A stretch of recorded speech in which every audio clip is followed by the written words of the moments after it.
Men mistake a woman's silence for submission, but I was simply loading the chamber.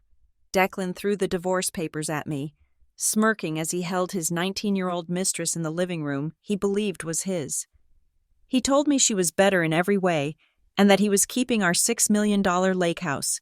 But he forgot one detail hidden in a safe down in my mother's basement. The deed never had his name on it.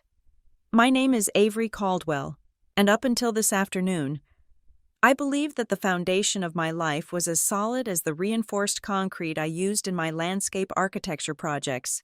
I was 34 years old, a partner at Viridian Landscapes, and the mistress of a home that was the envy of everyone in Pine Ridge, Oregon. I drove my Audi through the winding roads that hugged the cliffs, the tires humming against the wet asphalt. The rain in the Pacific Northwest does not wash things clean. It just makes everything heavier. It soaks into the earth, turning solid ground into mud, waiting for the right moment to slide. I did not know it yet, but the landslide had already started. I was supposed to be in Seattle for another 2 days overseeing the final installation of a corporate rooftop garden, but the client had signed off early. I had driven back in a haze of happy exhaustion, eager to surprise Declan. We had been distant lately. I blamed his stress with Nebula Tech and my own long hours. I thought a surprise dinner, a bottle of the Cabernet he liked, and a quiet evening watching the rain hit the lake would be enough to bridge the gap. I was naive. When I pulled into the driveway of Lakeview Manor, the house loomed large and imposing against the gray sky. It was a masterpiece of modern design, glass and steel cutting through the ancient pines, a structure that I had poured my soul into designing. I parked the car, grabbing my bag and the bottle of wine. The front door was unlocked. That was the first crack in the facade. Declan was meticulous about security. I stepped into the foyer. The air inside felt different. It was stale, charged with a static electricity that made the hair on my arms stand up. Then I saw them. Suitcases, not the sleek, black Toomey carry-ons Declan used for business trips to Silicon Valley. These were large, chaotic piles of boxes and trunks. They were lined up near the door like soldiers waiting for deployment. My heart did an odd, stuttering flip in my chest. I dropped my keys in the ceramic bowl on the console table, the clatter echoing too loudly in the high-ceilinged hall. I walked into the living room, the space that was the heart of our home. The floor-to-ceiling windows offered a panoramic view of the lake, gray and churning under the storm. But I did not look at the view. My eyes were drawn to the custom Italian leather sofa, the one I had spent 3 months sourcing. Declan was sitting there. He was not wearing his usual suit. He was in casual clothes, jeans and a cashmere sweater I had bought him for Christmas. He looked relaxed, almost bored, and he was not alone, curled up next to him, with her legs tucked under her body in a way that suggested she was entirely too comfortable. Was a girl. She could not have been more than 19 or 20. She had long, blonde hair that fell in loose, beachy waves, the kind that takes hours to perfect to look effortless. She was wearing a cropped pink hoodie and gray sweatpants. She looked like a babysitter who had gotten too comfortable after the parents left. Declan looked up as I entered. He did not jump. He did not look guilty. He looked annoyed, as if I were a delivery person who had rung the doorbell during a crucial part of a movie. "You're back early," Declan said. His voice was flat, devoid of any warmth. The bottle of wine felt heavy in my hand. I set it down on the marble coffee table, my movements mechanical.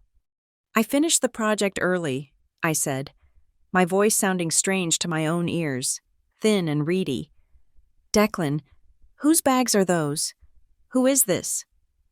The girl shifted, looking at me with eyes that were wide and blue, but hard as glass marbles. She did not introduce herself. She reached out and placed a hand on Declan's thigh, a gesture of possession so casual and flagrant it felt like a slap. "This is Kylie," Declan said. He leaned back, spreading his arms along the top of the sofa. "And we need to talk. Avery, sit down. You're making me nervous hovering there like a ghost." I did not sit. I stood rooted to the spot, my heels sinking into the plush rug. "What is going on?" I'm leaving you, Declan said. He said it with the same casual tone he used when ordering coffee. I'm leaving you.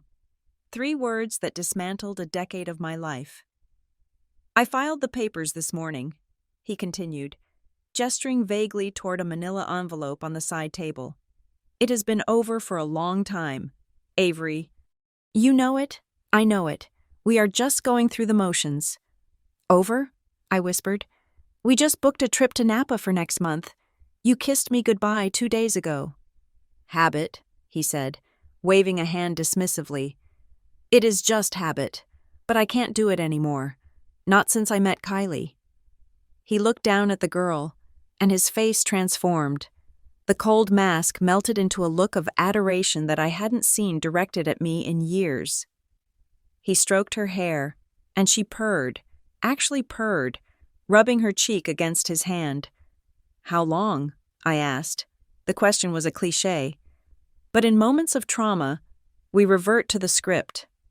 6 months, Declan said. We met at a launch party. She was working as a brand ambassador. We just clicked. She gets me.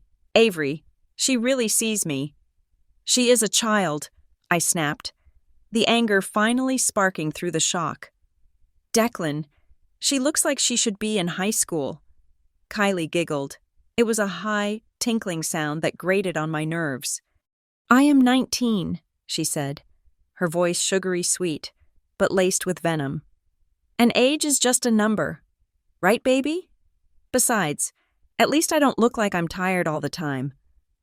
She looked me up and down, her eyes lingering on my tailored blazer and sensible trousers. You dress so serious. It's kind of depressing. Declan says you work too much. That gives you wrinkles. I felt the blood drain from my face. I looked at Declan, waiting for him to defend me, to tell this child to shut up, but he just chuckled. She has no filter, Declan said, smiling at her indulgently. That is what I love about her. She is fresh. She is honest. She is unfiltered. He turned his gaze back to me, and the warmth vanished. That is the problem. Avery, you have become so boring. You are old, not just in years, but in spirit. All you talk about is work, schedules, the garden, the responsibilities. You are heavy. Kylie is light. She makes me feel alive. She makes me feel like I'm 25 again. I supported you while you built Nebula, I said, my voice trembling. I paid the bills while you played CEO in our garage. I was responsible because one of us had to be. And I thank you for that, Declan said, his tone patronizing. But I have outgrown you. People grow apart. Avery, it happens. Look at you. You are dried up. Kylie is vibrant. Frankly, she is better than you, in every way that matters to a man. The cruelty of it took my breath away. It was not just a rejection, it was an erasure. He was rewriting our history to justify his lust. So you are packing to leave? I asked, looking toward the hall. You are moving in with her? Declan laughed. A harsh, barking sound. No, Avery, those aren't my bags. Those are boxes for you. I stared at him. Excuse me? I am keeping the house, Declan said calmly. I have paid the mortgage for the last 5 years, every single cent. I built this place. It represents my success. Kylie and I are going to live here. It is a great space for her content creation. The light is perfect. This is my house, I said, my voice rising. My family's land. Land is dirt, Declan scoffed. The house is the asset, and I paid for the house. My lawyers agree. Since the house is worth significantly more than the land, and I have been the primary earner for the last 5 years, I have the claim. He picked up the manila envelope and tossed it onto the coffee table. It slid across the marble and stopped inches from my hand. The settlement offer is inside, he said. It is generous, considering you get your car, your personal effects, and a one-time payment of $50,000. In exchange, you sign over the quitclaim deed to the house and waive any spousal support. You have 1 week to vacate. I want you out by next Tuesday. Kylie wants to redecorate, and she wants to start as soon as possible. 1 week? I choked out. You want to kick me out of my own home in 1 week? For $50,000? This house is worth $6 million. And who paid for the construction? Declan stood up, his height suddenly menacing. Who paid the contractors? Who paid for this Italian sofa? Me? Nebula Tech? My money. You just drew some pretty pictures of flowers in the yard. I designed this house, I said, tears stinging my eyes. Every beam, every window. Labor of love, Declan sneered. Doesn't count in court. Look, Avery, don't make this difficult. If you fight me, I will drag this out until you are bankrupt. I have the best lawyers in the state. You have a landscape architect's salary. Do the math. Take the $50,000 and go find a nice little condo somewhere. Maybe get a cat. Kylie leaned forward, picking up a grape from the fruit bowl. My fruit bowl. Yeah, you should go, she said, popping the grape into her mouth. It's going to be really awkward if you stay. We have plans tonight. Loud plans. She winked at Declan, and the nausea roiled in my stomach. I looked around the room. The light was fading outside, casting long shadows across the floor. I saw the memories in every corner, the spot by the window where we drank coffee on Sunday mornings, the fireplace where we toasted to his first round of funding, the kitchen where we cooked Thanksgiving dinner for his parents. He was erasing it all. He was replacing me with a 19-year-old influencer who thought wrinkles were a character flaw. He was stealing my home, my past, and my dignity. And he thought he had won. He thought he held all the cards because he wrote the checks for the mortgage. I looked at him, really looked at him. I saw the arrogance in the set of his jaw. I saw the weakness in his eyes. He was a man who needed to be worshipped, and I had stopped worshiping him a long time ago. I had started treating him like a partner, and his ego couldn't handle that. He needed a child to look up to him so he could feel big. I could have screamed. I could have thrown the wine bottle at his head. I could have clawed Kylie's eyes out, but a strange coldness settled over me. It started in my chest and spread to my fingertips. It was the numbing agent of absolute shock. But beneath it, something else was crystallizing. Fine, I said softly. Declan blinked, surprised by my surrender. Fine, I will go, I said. I need time to pack properly, but I will go upstairs and get a few things for now. I will stay at a hotel tonight. Good, Declan said, sitting back down. He looked relieved. He had expected a fight, tears, a scene. My silence confirmed his theory. I was weak, I was boring, I was defeated.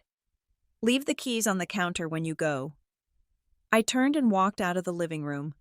I climbed the floating staircase that I had designed to look like it was defying gravity. I went into the master bedroom, our bedroom. The bed was unmade.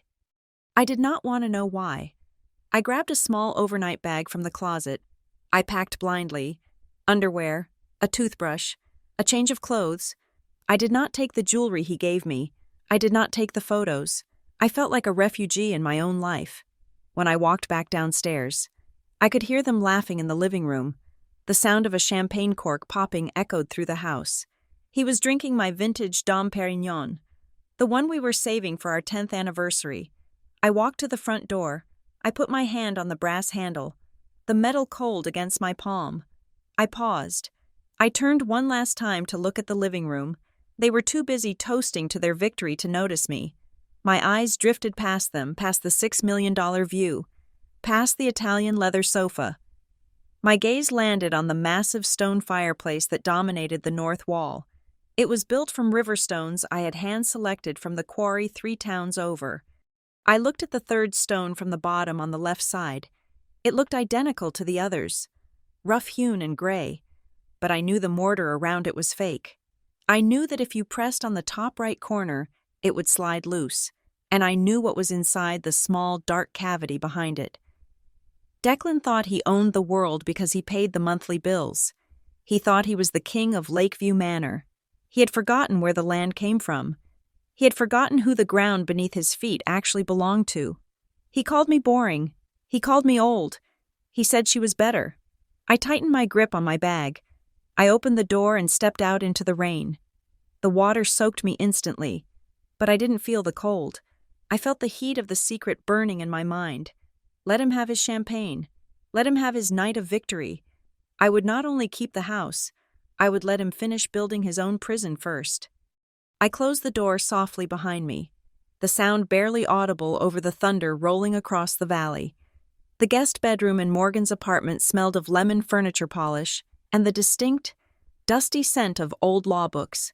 It was a stark contrast to the cedar and sage aroma of Lakeview Manor, but for the first time in 24 hours, I could breathe without feeling like my lungs were filling with water.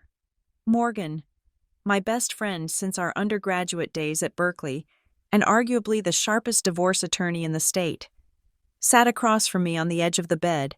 She was holding a mug of herbal tea in one hand and a yellow legal pad in the other. Her face was a mask of professional concern mixed with the rage of a friend who wanted to set something on fire. I was not crying. I had finished crying somewhere between the interstate exit and Morgan's driveway. Now, my mind was operating with the cold, mechanical precision of a demolition crew surveying a site before the charges are set. Morgan tapped her pen against the pad. She told me that legally, we were in a precarious position if we looked at this as a standard divorce. She said that Oregon is an equitable distribution state, meaning the court divides assets fairly, though not always equally. She pointed out that since Declan had paid the mortgage and the construction costs for the last 5 years, a judge would likely view the house as a marital asset, regardless of whose name was on the title initially. She started listing precedents, talking about commingling of assets and sweat equity. I let her talk. I let her spin the web of standard legal fears that Declan was counting on. He had likely heard the same thing from his high-priced corporate lawyers. They would have told him that because he wrote the checks. He owned the bricks. It was a logical assumption. It was the assumption of a man who believed money was the only law that mattered. I waited until she took a breath, and then I spoke. I told her to stop. I told her we needed to go to the bank. An hour later, we were sitting in a private viewing room at the First National Bank of Pine Ridge. The room was windowless, lined with dark wood paneling that felt like a confessional. On the table between us sat a heavy, rectangular metal box, my safe deposit box. I had not opened it in 7 years. I reached inside and pulled out a thick envelope made of heavy, cream-colored linen paper. It was cool to the touch. Inside was a document that smelled of age and ink. I unfolded it, smoothing out the creases on the polished table. It was the deed to the property at 42 Blackwood Drive. But more importantly, clipped behind it was the formation document of the Phoenix Trust. My mind drifted back 7 years. The land had not been the jewel of the county then. It was a rugged, overgrown 6-acre plot, inherited from my grandmother.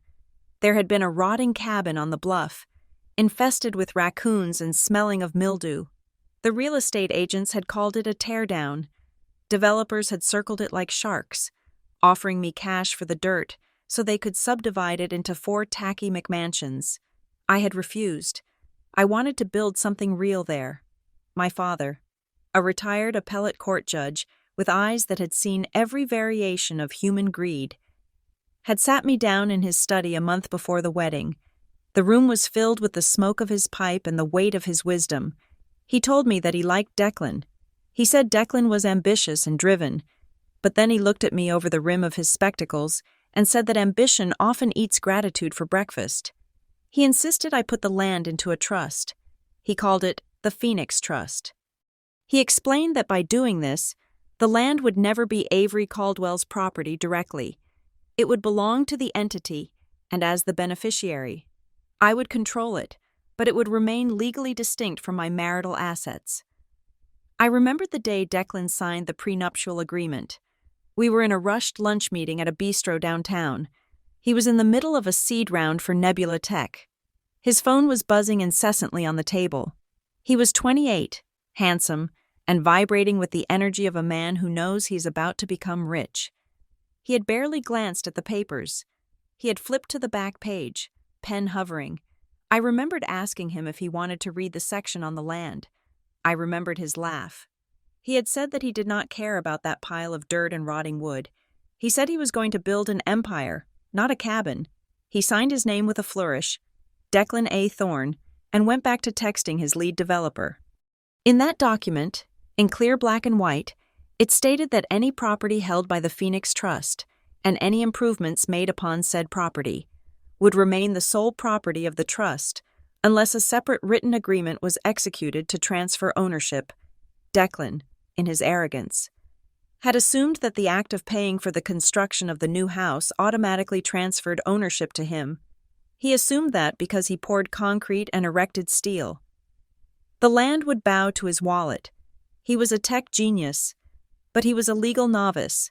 He did not understand the ancient, ironclad law of accession. In the viewing room, Morgan was reading the documents. Her eyes moved rapidly back and forth across the lines of text. She stopped. She went back and read a paragraph again. Then, slowly, a smile began to spread across her face. It was not a nice smile. It was the smile of a shark that had just smelled blood in the water. She looked up at me and whispered that this was bulletproof. She said that under Oregon property law, a permanent structure becomes part of the land it sits on. Unless there is a contract stating that the house is severable from the land, which there wasn't, the house belongs to the landowner, and the landowner was the Phoenix Trust. Morgan laughed, a sharp, incredulous sound. She said that Declan had essentially donated $6 million to a trust he had no control over.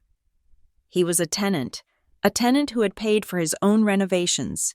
She leaned forward, her lawyer mode fully activated. She told me we could serve him with an eviction notice tomorrow.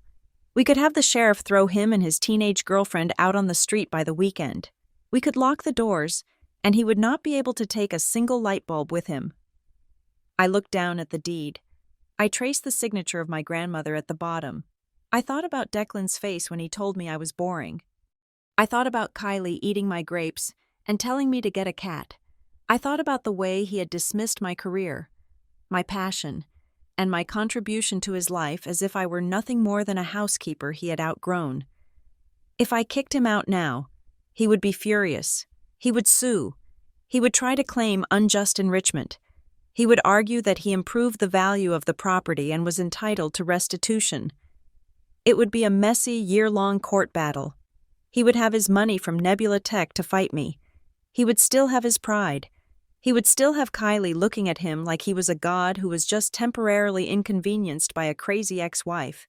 He would be a victim, and victims get sympathy. No, that was not enough. I did not just want the house. I wanted him to understand the depth of his mistake. I wanted him to feel the ground crumble beneath him, inch by inch. He said Kylie was better. He said she made him feel alive. I wanted to see how alive he felt when the weight of his own hubris crushed him. I looked at Morgan. I told her no. Morgan blinked. Confused. She asked me what I meant. She asked why I would want to wait when we had the smoking gun right here on the table. I explained my logic. I told her that right now. Declan felt rich. He felt untouchable. He was sitting in that house planning a future with a girl who loved his credit card limit more than she loved him. If I evicted him now, he stops spending. He cuts his losses. But what if we let him believe he won? I told Morgan that Declan had mentioned wanting to renovate. Kylie wanted to change everything. She hated the old design. She wanted to make it hers. Declan, desperate to prove his youth and vitality, would give her whatever she wanted. He would pour more money into the house. He would drain his accounts to impress her. I wanted him to bury himself in that house. I wanted him to cement his financial ruin into the very foundation of the property he did not own. Morgan stared at me for a long moment. The air in the small room felt heavy with the gravity of my decision. Then, she nodded slowly. She said it was risky. She said it required nerves of steel. She said I would have to watch them live in my house, watch them destroy my design, and do nothing. I told her I could do it. I told her that the Avery who cried over a broken vase was gone. The Avery who sat in that room was the architect, who knew that the taller the building, the deeper the foundation needed to be, and the harder it would fall if that foundation was flawed. We formulated a plan. I would play the role of the defeated wife. I would act broken. I would stall on signing the final papers. Citing emotional distress and misplaced documents, I would give him verbal assurances. I would let him feel secure. Morgan warned me that he might try to force a sale or buy me out. I told her to let him try. I would agree to a buyout in principle. I would name a price. I would draft emails saying I just wanted to move on. I would create a paper trail of a woman who was too weak to fight, lulling him into a false sense of security. We left the bank and walked out into the cool afternoon air. The rain had stopped, but the sky was still the color of a bruised plum. I felt a strange sense of calm. I was no longer the victim of a tragedy. I was the author of a farce.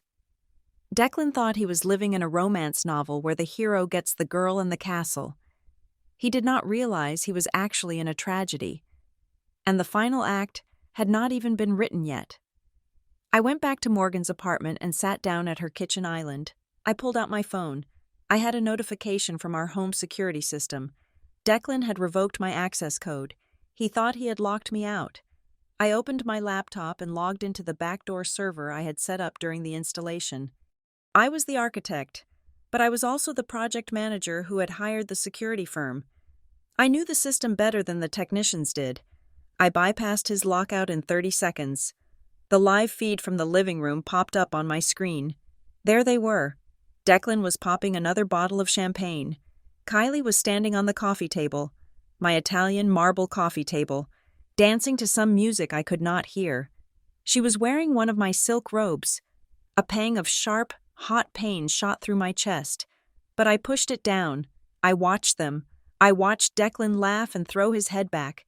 I watched him survey the room with the look of a conqueror. He had no idea that the deed in the safe deposit box was a ticking time bomb. He had no idea that every dollar he was about to spend on that house was a donation to the Phoenix Trust. I closed the laptop, a small, cold smile touching my lips. Let them dance. Let them celebrate.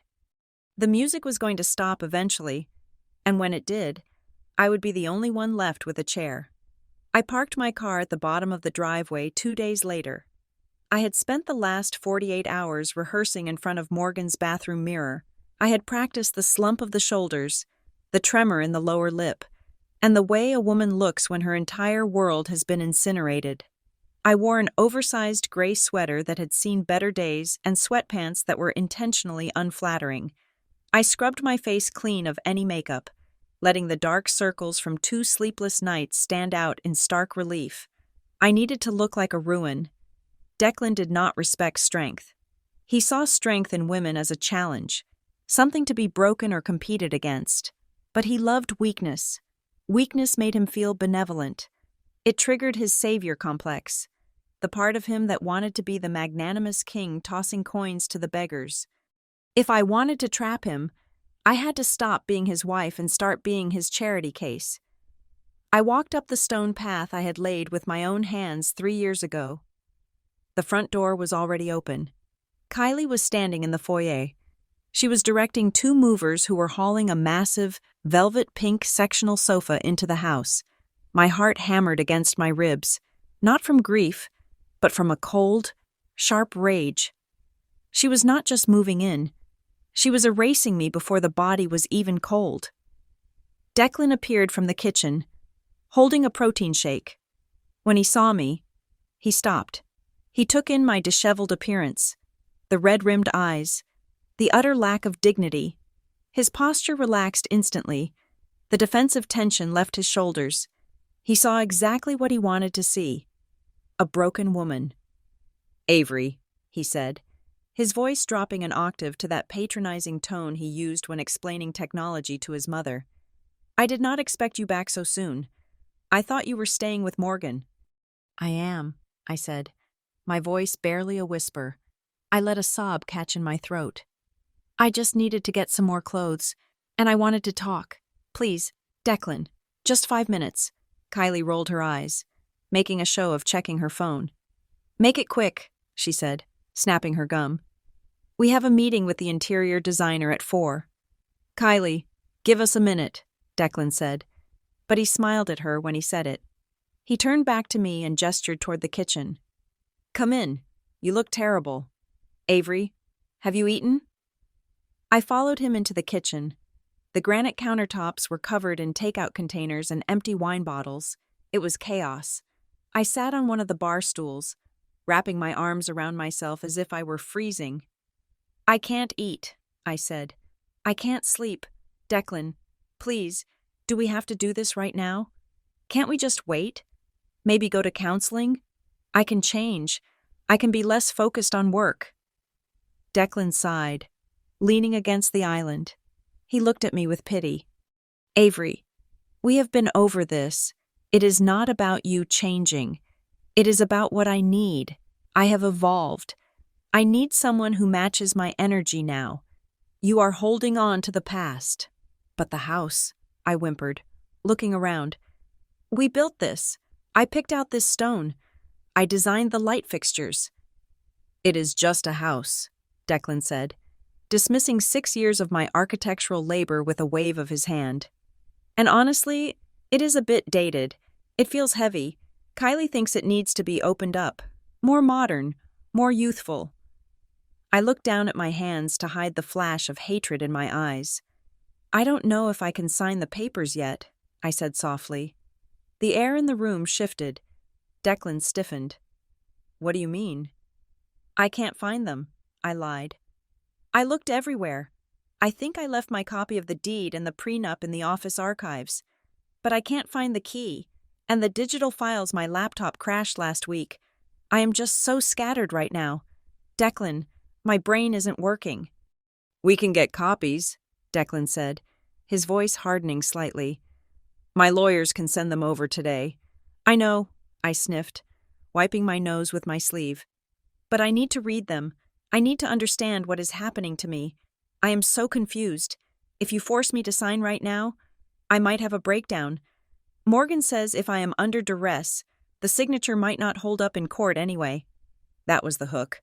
Declan hated complications.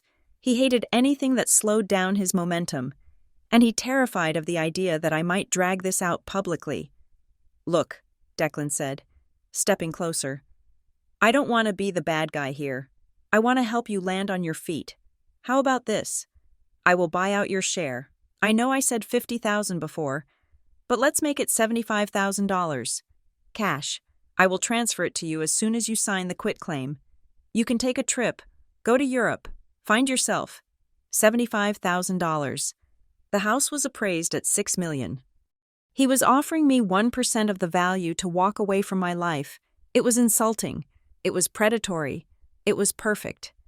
$75,000? I repeated, making my eyes widen with feigned gratitude. You would do that? I am a generous man, Avery, Declan said, puffing out his chest. I want you to be okay, but I need this done. I want to start my new life. Okay, I whispered. Okay, I will do it. But Declan, please just give me a little time. I am too emotional right now. If I sign today, I will just cry all over the papers. Give me 3 months. Just 3 months to find a new apartment, get my head straight, and get my files in order. I will let you live here. I won't come back. I promise. I just need to know that I have a little time before it is final. Declan looked at Kylie, who was hovering in the doorway. She shrugged. Whatever.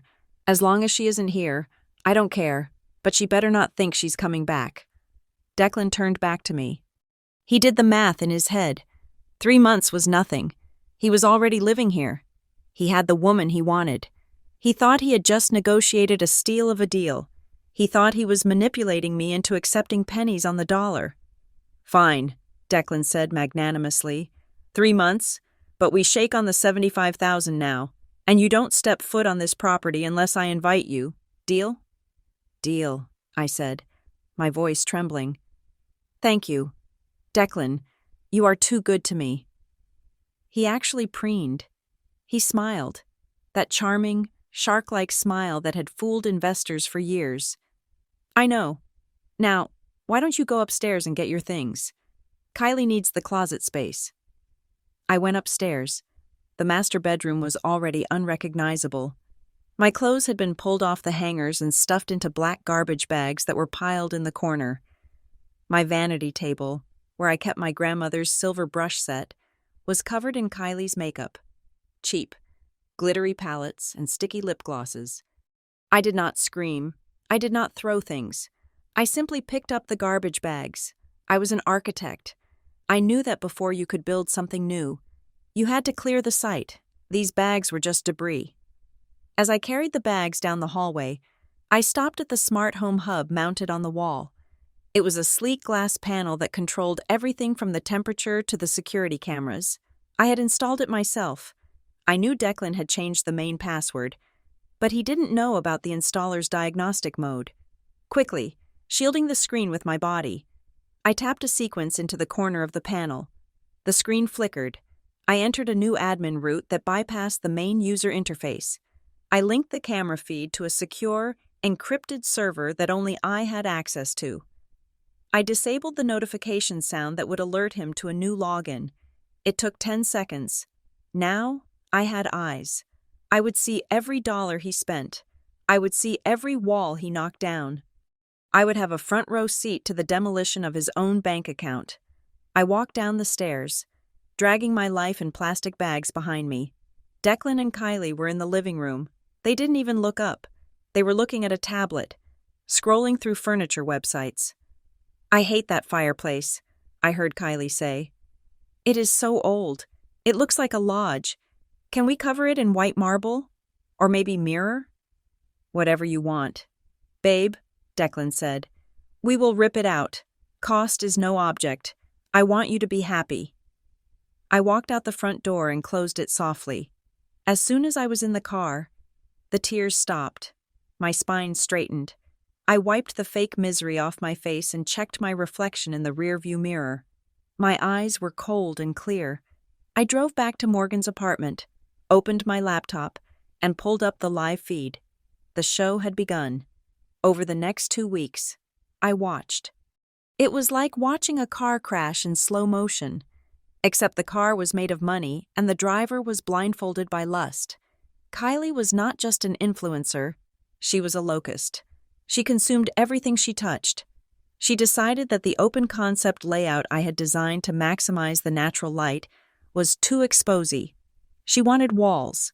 She wanted distinct content corners where she could film her TikToks. Declan hired a contractor I knew, a man named Miller who was notorious for overcharging and under-delivering. I almost laughed when I saw Miller's truck pull up on the camera. He was going to bleed Declan dry, and Declan was too arrogant to ask for a second quote. I watched them tear out the Brazilian cherry wood floors. Those floors had cost $40,000 to install. Kylie said they were too dark and gave off weird vibes. She wanted white epoxy, the kind that looks like a hospital waiting room or an Apple store. I watched them sledgehammer the custom kitchen island. But the real knife in the heart, and the real victory for my plan, came when they started on the exterior. Kylie decided she wanted a pool. Not just a pool, but an infinity pool that cascaded down the side of the cliff. I sat in Morgan's living room, watching the feed as a team of engineers stood on the edge of the property, shaking their heads. I knew the geology of that cliff. I had done the soil surveys 7 years ago. It was unstable shale. To build a pool, there would require massive retaining walls, steel reinforcements, and specialized drainage systems. It would cost $500,000, minimum. I watched Declan wave his arms, dismissing the engineer's concerns. I could practically hear him saying, "Just get it done." He was desperate. I could see it in the way he followed Kylie around the house, like a puppy waiting for a treat. She would pout, and he would write a check. She would complain that the construction noise was stressing her out, and he would pay the crew double to work overtime on weekends. One evening, I watched them sitting on the floor of the gutted living room. They were eating pizza off paper plates because the kitchen was gone. "It is going to be amazing, baby," Declan said, his voice tinny through the microphone. "Better than anything Avery ever did. She had no vision. She was too safe." "I know," Kylie said, scrolling through her phone. "My followers are going to freak when they see the pool. Did you transfer the money for the tile guy? He said he needs a deposit." "I will do it in the morning," Declan said. He rubbed his temples. "I have to move some funds around. The Nebula stock is down a bit this quarter, so cash is a little tight. But don't worry, I am handling it. You better, Kylie said, not looking up. I already posted that we are using Italian marble. I can't look like a liar. I closed the laptop. He was moving funds. He was selling stock. He was liquidating his actual assets to pour concrete into a property that belonged to the Phoenix Trust. Morgan walked in, carrying a basket of laundry. "How is the happy couple?" she asked. "Expensive," I said, smiling. "He just authorized the pool." Morgan let out a low whistle. "The cliffside pool? The one you said was impossible without a structural overhaul?" "The very same," I said. "He is going to have to sink pylons 40 feet into the bedrock. It will cost him a fortune, and once those pylons are in the ground, they become a permanent fixture. They become mine." "You are terrifying," Morgan said, but she was grinning. "So, what is the tally so far?" "Conservatively?" I did a quick mental calculation. Between the demolition, the floors, the new windows, and the excavation for the pool, he has spent about $300,000 in 3 weeks, and they haven't even started the finishes yet. "And the mortgage?" "He paid it yesterday," I said. "On time. He doesn't want to risk his credit score while he is leveraging everything else." I leaned back on the couch. I should have felt guilty. I should have felt some pang of conscience for watching a man destroy his financial future. But then I remembered the way he had looked at me in the kitchen, the way he had offered me $75,000 for my life's work, the way he had called me boring because I was responsible. He wanted excitement. He wanted to feel alive. Well, nothing makes you feel more alive than the adrenaline of a freefall. I was just giving him a little push. "Wait until the city inspectors show up," I told Morgan. "That is when the real fun starts." "Why?" Morgan asked. "Did he get permits?" "He thinks he did," I said. Miller told him he would handle the permits, but Miller is lazy, and even if he applies for them, the city records list the owner as the Phoenix Trust. The notifications for approval don't go to Lakeview Manor. They go to the P.O. box, Morgan realized, her eyes widening. "Exactly," I said. "The P.O. box that I have the key to." I reached into my bag and pulled out a stack of unopened envelopes stamped with the City of Pine Ridge seal. "I haven't signed a single one," I said. "Every hammer swing, every poured gallon of concrete, every wall they move is currently a code violation. Unauthorized construction on a protected cliffside." "He is going to be fined into oblivion," Morgan whispered. "Oh, it is better than fines," I said. "If the violations are severe enough, the city can order a work stoppage. They can force him to tear it all down and restore it to the original condition, or the owner can intervene and take over the project to ensure compliance." I tapped the stack of letters against the coffee table. "I am just letting the pile grow," I said. "When the time is right, I will let the city know that my tenant has gone rogue, but not yet. Let him finish the pool first. I have always wanted an infinity pool." Watching my house transform through the lens of a 4K security camera was like watching a slow-motion autopsy of good taste. The feed on my laptop screen was crisp, unforgiving, and horrifyingly fascinating.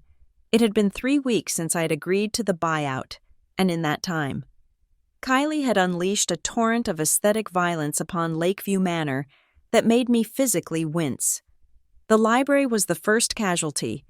It was a room I had designed with hand-milled white oak paneling and a custom rolling ladder that glided along a brass rail. It was a sanctuary of warmth and texture. Or it had been.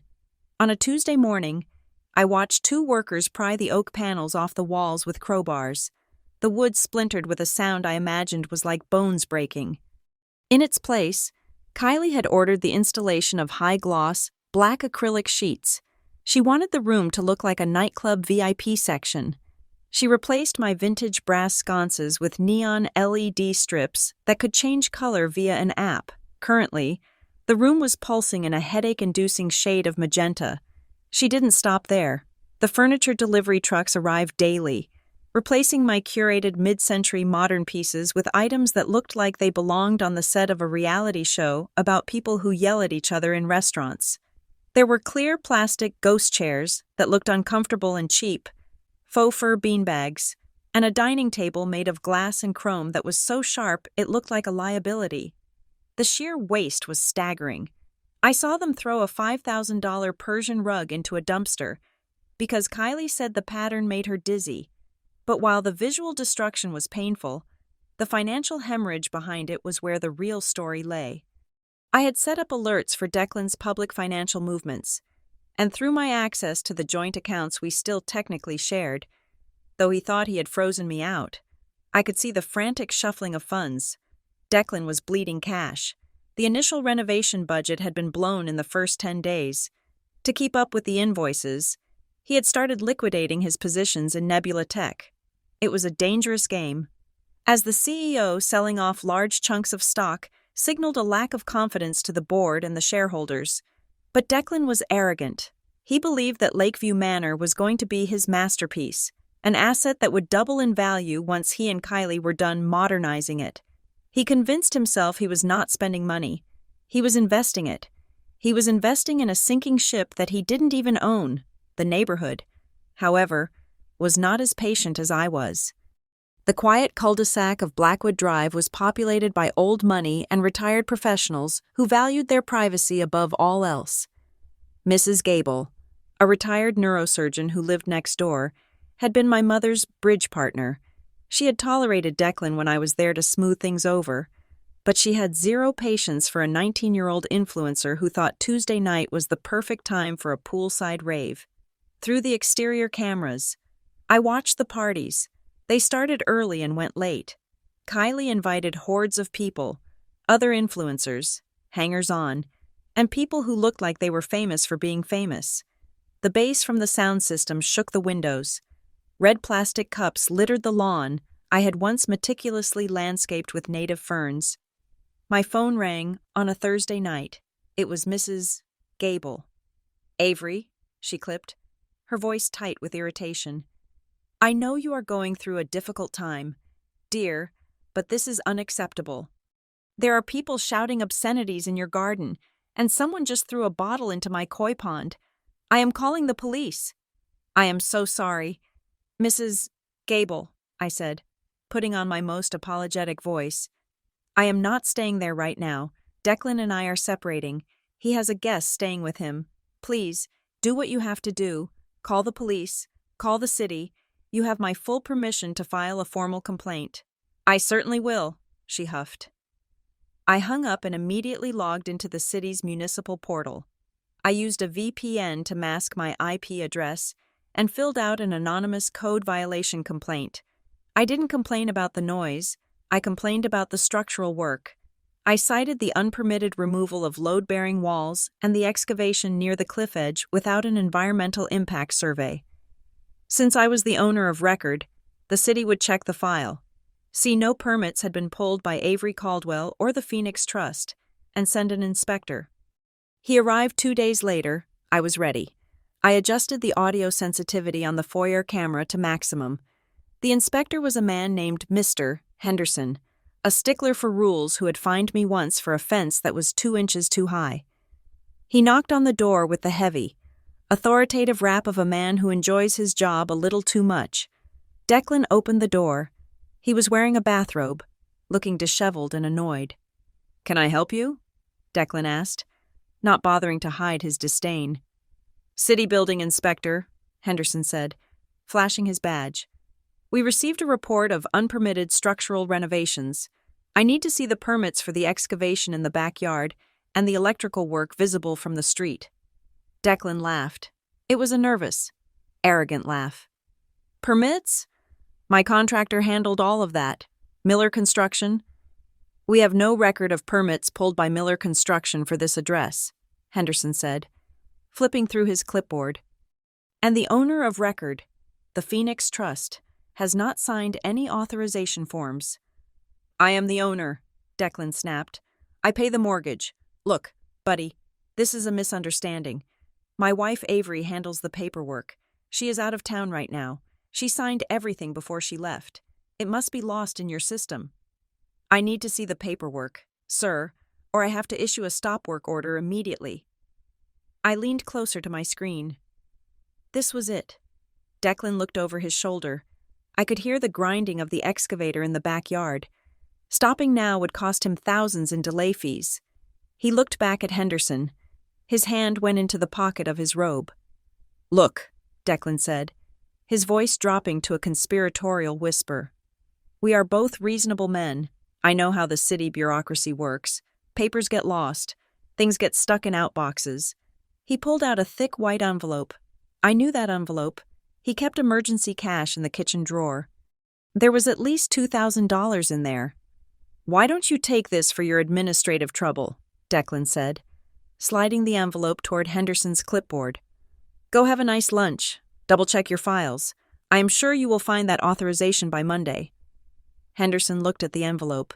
He looked at Declan. For a second, I thought he might arrest him, but Pine Ridge was a small town, and corruption was a quiet, polite affair.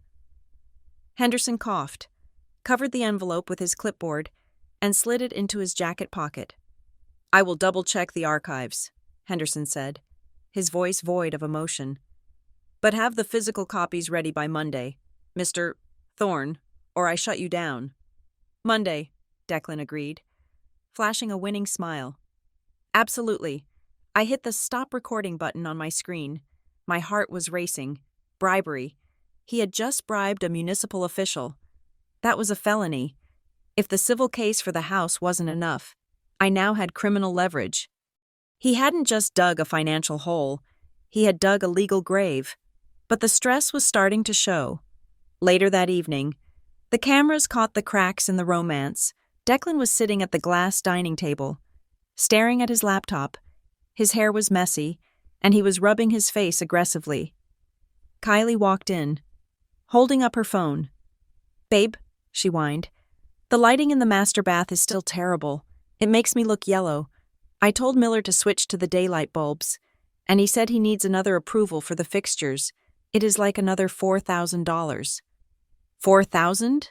Declan snapped, slamming his laptop shut. "For light bulbs? Kylie, are you kidding me? We have already spent $300,000 in 3 weeks. I just had to wire another $50,000 to the pool guys for the retaining wall." Kylie's face crumbled into a pout. "Why are you yelling at me? I am just trying to make this place livable. It was a dump before. Avery had such grandma taste. It is not my fault her design was so cheap and ugly that we have to redo everything." "It wasn't cheap," Declan muttered, rubbing his eyes. "It was just different. Look, can we just pause on the bathroom? I need to wait for some stock options to vest before I can pull more cash." "You are being so stingy." Kylie stomped her foot. "You told me I could have whatever I wanted. You said you were rich. Was that a lie? Are you broke? Declan?" "I am not broke," Declan roared. Standing up, "I am the CEO of Nebula Tech. But liquid cash is different than net worth. Kylie, you don't understand how finance works. I understand that you promised me a dream house, and now you are crying about light bulbs," she shot back. "My ex-boyfriend never complained about buying me things." "Then maybe you should go back to him," Declan said. But there was no heat in it. He was already deflating. He was terrified of losing her. He walked around the table and hugged her. "I am sorry. I am just stressed. The board is breathing down my neck. Of course you can have the lights. Order them. I will figure it out." "Yay!" Kylie squealed, her mood instantly resetting. "You are the best. Oh, and I posted the house tour part 1. It is blowing up." I opened my phone and found her TikTok account. The video had 2 million views. It was a montage of the demolition, set to a trending pop song. She mocked the old oak paneling, calling it Haunted Mansion vibes, and showed off the new neon lights, finally turning this dusty old shack into a palace. The caption read, "New beginnings, upgrade better than before." I created a new account. I chose the handle, Lux Living Expert. I scrolled through the comments, which were mostly teenagers praising the glow up. I typed my comment carefully. "The neon is cute, but if you really want to flex, you need to fix that backyard. The landscaping is so basic compared to the interior." Have you seen the new Japanese Zen gardens with the imported koi ponds? It would look insane with the infinity pool. Don't settle for average. I posted it. 10 minutes later, I saw Kylie on the security feed reading her phone. She stopped. She zoomed in on something. Then she turned to Declan. "Babe," she said, her eyes wide with excitement. "I just had the best idea. The backyard is too boring. We need a Japanese garden. With imported koi, it will match the pool perfectly." Declan groaned, his head hitting the table. Kylie. "It is for the brand. Declan," she insisted. "Everyone says the landscaping looks cheap. Do you want people to think we ran out of money?" Declan lifted his head. The fear of looking poor, of looking like a failure, was stronger than his financial prudence. "Fine," he whispered. "Get a quote." I smiled and closed my laptop. I did the math in my head. The pool was estimated at $150,000. The interior work was pushing $200,000. The furniture was easily $50,000. And now, a Japanese garden that would require importing mature trees and specialized stone that would be another $100,000. He was crossing the $500,000 mark. $500,000 of liquid cash. Poured into the ground, nailed into the walls, and wired into the electrical grid of a house he did not own. He was selling his future to buy my property, and every time he signed a check, he was thanking me for hiding the deed. The collapse of Declan's empire did not happen with a bang, but with a series of frantic, whispered phone calls that I listened to through his own high-fidelity security system. The irony was delicious. He had spent $10,000 on a state-of-the-art acoustic dampening system for his home office so he could work in peace.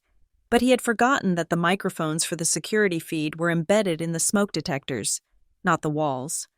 Nebula Tech was bleeding. I knew the numbers because I still had access to the joint tax filings from previous years, and I could see the trajectory. But the real issue wasn't just market forces. It was suspicion.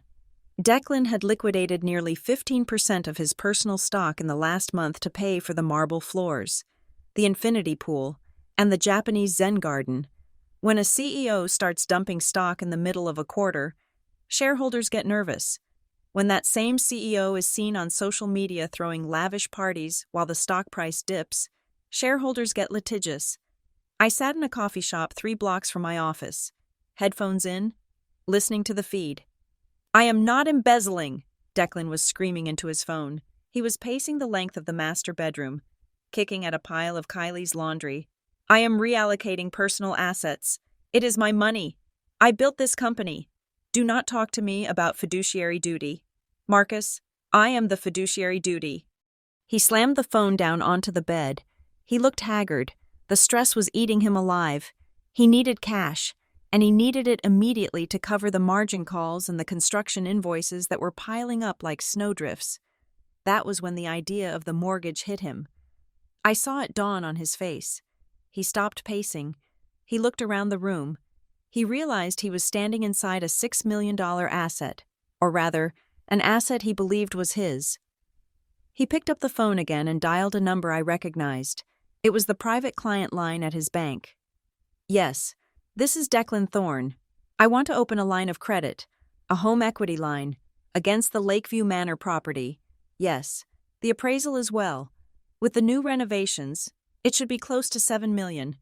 I need access to $2 million in liquid cash. By Friday." I took a sip of my latte. He was trying to mortgage my house to save his skin. But before he could even start the paperwork, disaster struck from the one source he couldn't control, his girlfriend.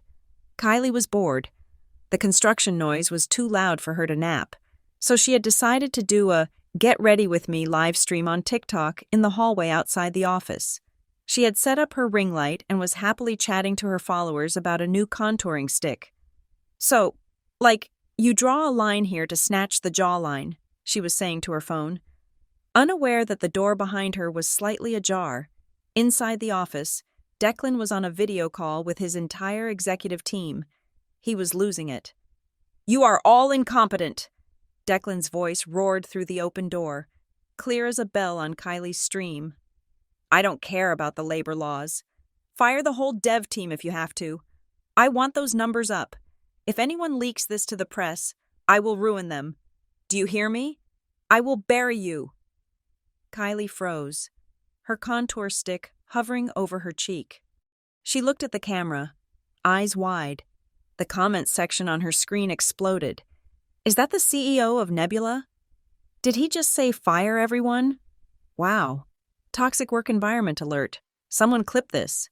Kylie, in her panic and stupidity, didn't end the stream immediately. She tried to laugh it off. Oops, looks like Bay is having a stressful day. CEOs, am I right? But the damage was done. Within 2 hours, the clip was trending on Twitter. Nebula Meltdown was the #1 hashtag. By market close, Nebula Tech stock had dropped another 8%. My phone rang. It was Declan. "Where are you?" he barked. "No hello. No pleasantries." "I am at work." "Declan," I said, keeping my voice trembling and small. "What is wrong? You sound angry." "I need you to sign the deed over," he said, his voice tight with suppressed rage. "Today, right now, I am done playing nice. Avery, I offered you a buyout, and you are dragging your feet. I told you I can't find the papers." "Then I will have new ones drawn up," he shouted. "Meet me at the Starbucks on 4th and Elm in 30 minutes. If you are not there, I am cutting off your access to the joint checking account. I am canceling your health insurance. I will leave you with nothing. Do you understand me?"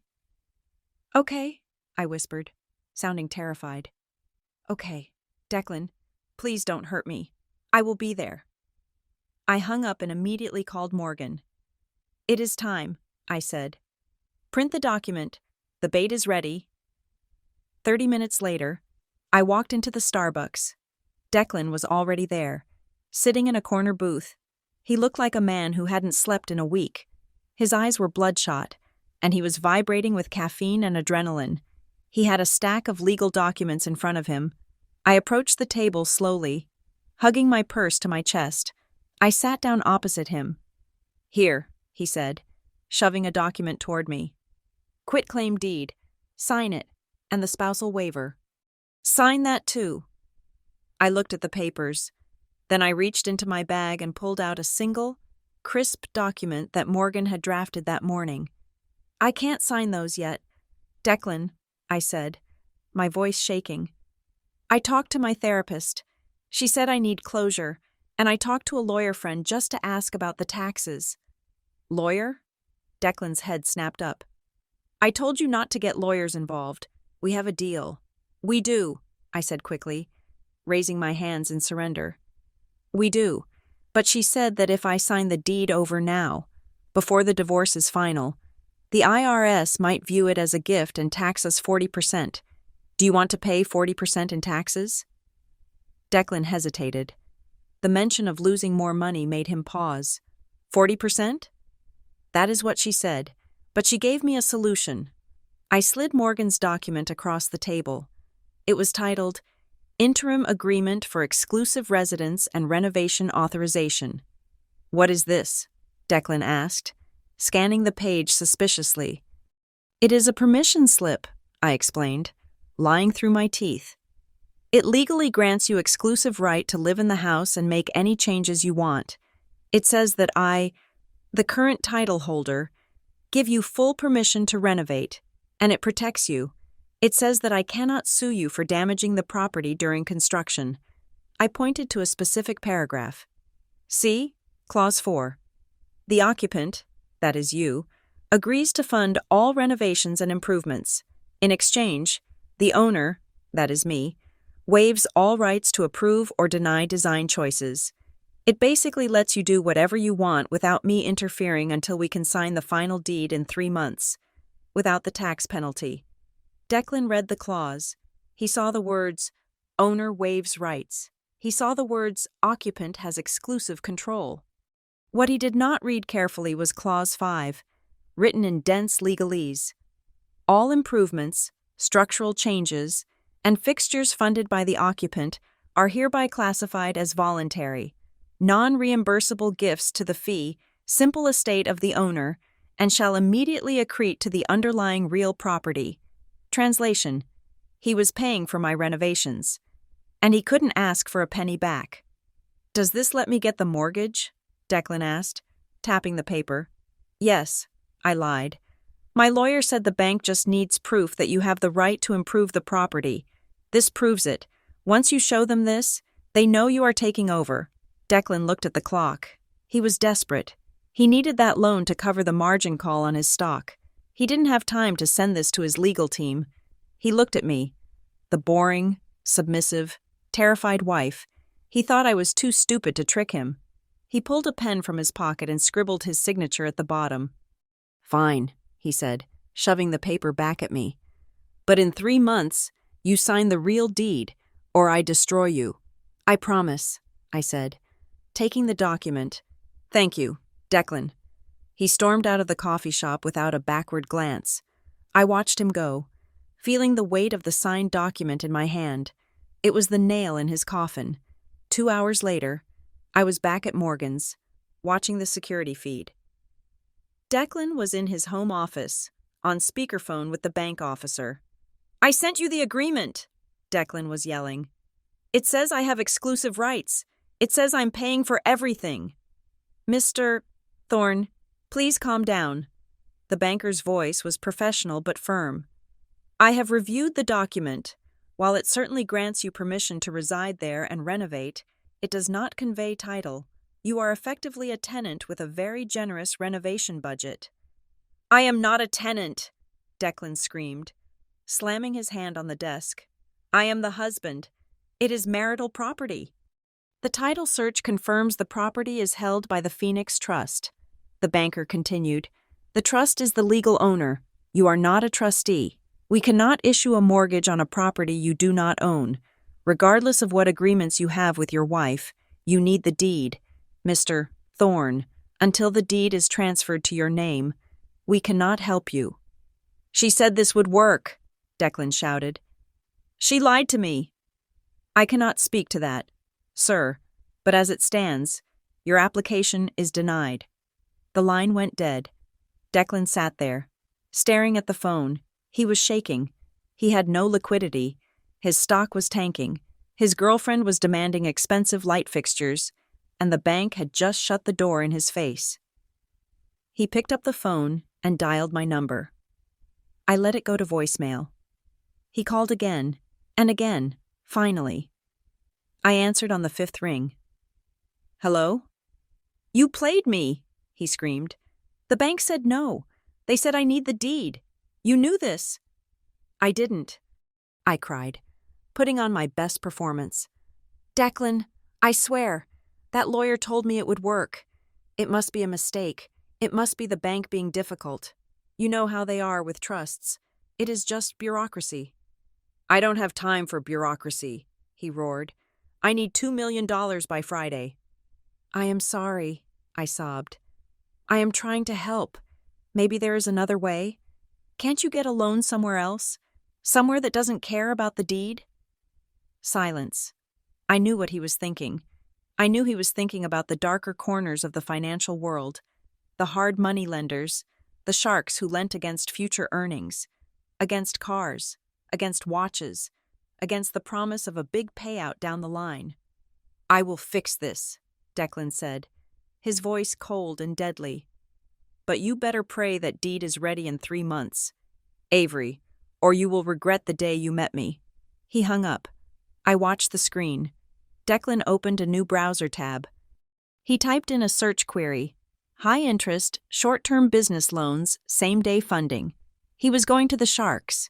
He clicked on a site that promised funding in 24 hours, no collateral needed. Bad credit? Okay. The interest rates on those loans were often upwards of 30%. It was financial suicide, but he had no choice. He had to keep the illusion alive. He had to keep Kylie happy. He had to keep the construction crew working, or they would walk off the job and leave him living in a construction site. He filled out the application. He requested $500,000. I watched him hit submit. He leaned back in his chair, exhaling a long, shaky breath. He thought he had bought himself a lifeline. He didn't realize he had just tied the noose around his own neck. Down the hall, I heard Kylie shriek with laughter. She was watching her own live stream replay. She had no idea that the man in the next room had just sold his soul to pay for her infinity pool. "She is better," I whispered to the empty room, mimicking Declan's voice. "She is so much better." The high-interest loan from the predatory lender hit Declan's account on a Tuesday morning. By Friday afternoon, nearly a third of it was gone. The speed with which money evaporates when you are trying to maintain a facade of unlimited wealth is truly a marvel of modern economics. The $500,000, which Declan surely thought would last him through the quarter, was being devoured by the ravenous appetite of the construction project and the even more voracious appetite of his 19-year-old girlfriend. I watched the decline from the safety of Morgan's guest room. The security feed had become my favorite reality television show, a dark documentary about the disintegration of a man's soul. The first signs of trouble were not structural, but social. Declan, feeling the crushing weight of the 30% interest rate ticking away like a bomb in his bank account, attempted to introduce the concept of a budget to Kylie. It happened in the kitchen, or what was left of it. They were standing amidst the debris of the torn-out cabinetry. Declan was holding his phone, showing Kylie a spreadsheet. "Babe," Declan said, his voice straining for patience, "we need to scale back on the launch party for the house. You want to fly in a DJ from Ibiza? That is $20,000 plus travel. Can't we just use a local guy?" Kylie stared at him as if he had suggested they eat roadkill for dinner. She was wearing a silk robe that I knew cost $600 because I saw the charge on the joint credit card before I disputed it. "A local guy?" she scoffed. "Declan, this is my brand. If we have some nobody playing Spotify playlists, I look like a joke. You said we were going to be the power couple of Pine Ridge." "Power couples don't hire wedding DJs. I know. Declan rubbed his temples. "But cash is a little tight until the next round of funding comes through. I just need you to be a little reasonable. Maybe we don't need the champagne fountain? Or the custom ice sculptures?" "You promised me," Kylie said, her lower lip trembling in a way that was practiced and effective. "You said I was your queen. Now you are acting like an accountant. It is such a turn-off. Declan, seriously, it gives me anxiety." She stormed out, leaving Declan standing alone in the dust. He looked at the spreadsheet, then at the empty doorway. He didn't follow her. For the first time, I saw a flicker of exhaustion in his eyes that wasn't just about work. It was the exhaustion of a man realizing that the trophy he bought came with a maintenance fee he could no longer afford. But Kylie was not one to sit around and mourn the loss of an ice sculpture. She was a survivalist of the modern age, and her survival depended on proximity to wealth. If Declan's wallet was tightening, she needed to diversify her portfolio. The parties at Lakeview Manor continued, but the vibe shifted. Declan was often absent, locked in his soundproofed office, desperately trying to salvage Nebula Tech from the PR disaster Kylie had caused. He was on calls with lawyers, with angry board members, with creditors.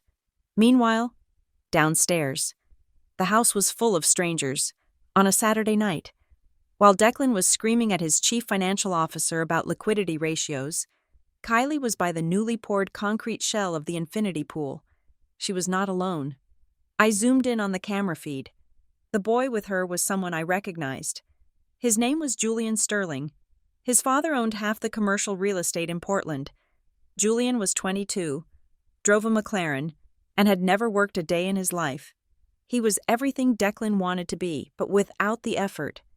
Kylie was leaning against the unfinished retaining wall, a red Solo cup in her hand. Julian was whispering something in her ear. She threw her head back and laughed. A genuine laugh, not the performed giggle she used with Declan. He reached out and tucked a strand of hair behind her ear. His hand lingered on her neck. She didn't pull away. She leaned into his touch. "Declan is such a bore lately," I heard her say through the high-gain microphone. "He is always working. He is so stressed. It is ruining my vibe." "You deserve better," Julian purred, stepping closer. "You should come with me to Cabo next weekend. My dad's jet is just sitting in the hangar." "Really?" Kylie's eyes lit up. I don't know. Declan might freak out. Let him freak out, Julian said. He is old news. Kai, everyone knows Nebula is tanking. Why go down with the ship? He leaned in and kissed her. It wasn't a tentative peck. It was deep, possessive, and flagrant. I hit the record button. I saved the clip to 3 different hard drives. I could have sent it to Declan right then. I could have ended it. But that would have been mercy. If I showed him now, he might kick her out. He might cut his losses. He might stop spending money on the house. No. I needed him to stay on the hook a little longer. I needed him to be completely hollowed out. The next crack in the foundation appeared 3 days later. Declan came home early from a meeting with the bank. Another rejection. I assumed, based on the slump of his shoulders. He walked into the master bedroom. Kylie wasn't there. She was out shopping with friends, or perhaps planning her Cabo itinerary with Julian. Declan walked into the walk-in closet. He stopped. He frowned. He reached up to the high shelf where he kept the gifts he bought her to apologize for arguments. There had been a limited edition Chanel flat bag there, a peace offering from 2 weeks ago that had cost him $8,000. The spot was empty. He looked around, confused. He checked the floor. He checked the other shelves. Then, suspicious. He went to his laptop. I watched him log into Kylie's email account. He must have guessed her password, which was probably something simple like her own birthday. He searched for confirmation.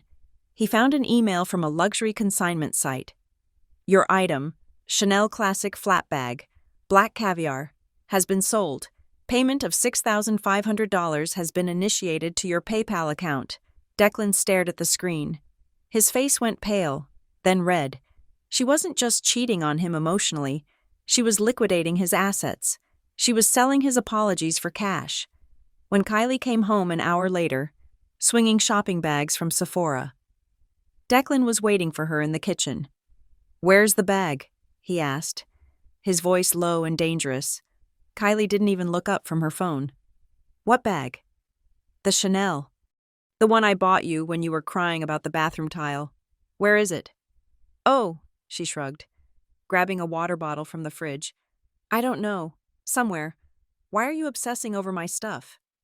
I know you sold it, Declan said, standing up. I saw the email. You sold a gift I gave you. For cash. Kylie froze. She turned to look at him, and for the first time, the mask of the innocent, adoring girlfriend, dropped completely. Her face hardened into something cold and ugly. So what if I did? She snapped. I needed cash. You have been so stingy lately. Declan, I can't live on allowances. I have expenses. Expenses? Declan shouted. I pay for this house. I pay for your car. I pay for your food. I am drowning in debt to build this palace for you. And you are selling my gifts behind my back? You are drowning because you are bad at business, Kylie yelled back. Her voice was shrill, echoing off the bare studs of the uncompleted walls. Don't blame me for your failures. Everyone is talking about it. Declan, Julian told me Nebula is a joke. You are leveraging everything because you are desperate. Julian? Declan stepped forward. Who is Julian? Someone who actually has money, Kylie screamed. Someone who doesn't have to beg the bank for a loan. God, you are pathetic. You act like this big shot, but you are just a sad, middle-aged man trying to buy a personality. And then she delivered the blow that I knew would shatter him. At least Avery had a job, Kylie sneered. At least she had a career. She was an architect. She was respected. You are just a fraud who is about to go bankrupt. Honestly, Avery was the sugar mama, wasn't she? That is why you kept her around. Declan reeled back, as if she had physically slapped him. The silence in the kitchen was deafening. He had built his entire narrative on the idea that Avery was a burden, a bore, a drag on his brilliance. He had told himself that Kylie was the prize he deserved. And now, the prize was telling him that his boring ex-wife was the only reason he had any stability in the first place. Get out, Declan whispered. No, Kylie laughed. I live here. My name is on the lease. Oh wait, there is no lease. We are just squatting in your ex-wife's house. Aren't we? That is what the comments on TikTok say. Everyone knows. Declan, you don't even own the dirt under your feet. She turned and walked out, flipping her hair. I am going to Julian's. Don't wait up. Declan stood alone in the ruins of the kitchen. He looked small. He looked broken. He reached for his phone. I saw the screen light up on my feed. He was scrolling through his contacts. He paused on a name. Avery. My phone buzzed on the nightstand next to me. I picked it up. I didn't answer. I let it ring. It went to voicemail. A minute later, a text came through. Declan. Ave, are you there? I need to talk. I messed up. Things are complicated. I miss your advice. You were always the level-headed one. Can we get coffee? Just to catch up? I read the text. It was pathetic. It was a fishing expedition. He wanted to know if I had money. He wanted to know if I would take him back, or at least bail him out. He wanted the safety net he had discarded. He wanted the boring wife back because the exciting mistress had turned out to be a shark. I typed my reply slowly, savoring every letter. Avery. I am busy. Declan. I have work and responsibilities. You know, boring stuff. You should focus on Kylie. She is so much better than me. Remember? She makes you feel alive. Don't let that go. I hit send. On the screen. I saw Declan read the message. He threw his phone against the wall. It shattered. He sank to the floor, putting his head in his hands. He was cornered. He had no money. He had no respect. He was losing his girl to a younger, richer rival. His ego was bleeding out. But a narcissist does not die quietly. When a narcissist is cornered, they do not surrender. They construct a bigger, more elaborate lie to hide behind. The next morning, I saw the shift. Declan was manic. He was on the phone early, calling event planners. He was calling catering companies. He was calling the press. He wasn't canceling the construction. He was accelerating it. I don't care what it costs, I heard him yell at Miller, the contractor. I want the garden finished in 2 weeks, sod everything, bring in full-grown trees. We are hosting an event. What event? Miller asked, sounding skeptical. A wedding, Declan announced, his eyes wild. I am marrying her. We are doing it here, in the garden. I am inviting the press. I am inviting the shareholders. We are going to show everyone that Declan Thorne is on top of the world. It was insanity. It was a desperate gamble to prove to Julian, to the board, and to himself that he was still the king. He thought that if he put a ring on Kylie's finger in $1 million ceremony, he would lock her down and silence the rumors of his bankruptcy. He thought a wedding would distract the investors from the falling stock price. He was going to spend the very last of his borrowed money, the money he needed to keep his company afloat, on a party to celebrate a fake love. 2 days later, a thick, cream-colored envelope arrived at Morgan's apartment. It was addressed to Ms. Avery Caldwell. I opened it. It was heavy cardstock, embossed with gold leaf. Declan Thorne and Kylie Summers request the honor of your presence at their wedding ceremony. Lakeview Manor, Saturday, the 15th of August. There was a handwritten note on the back, in Declan's jagged scrawl. I know you won't come. You don't have the guts to see us happy, but I wanted you to know that I won. D. I stared at the invitation. He was taunting me. He thought this was the ultimate power move. He thought I would sit at home, crying over my lost husband, too ashamed to show my face. He was right about one thing. It was going to be a day to remember. I picked up my phone and called Morgan.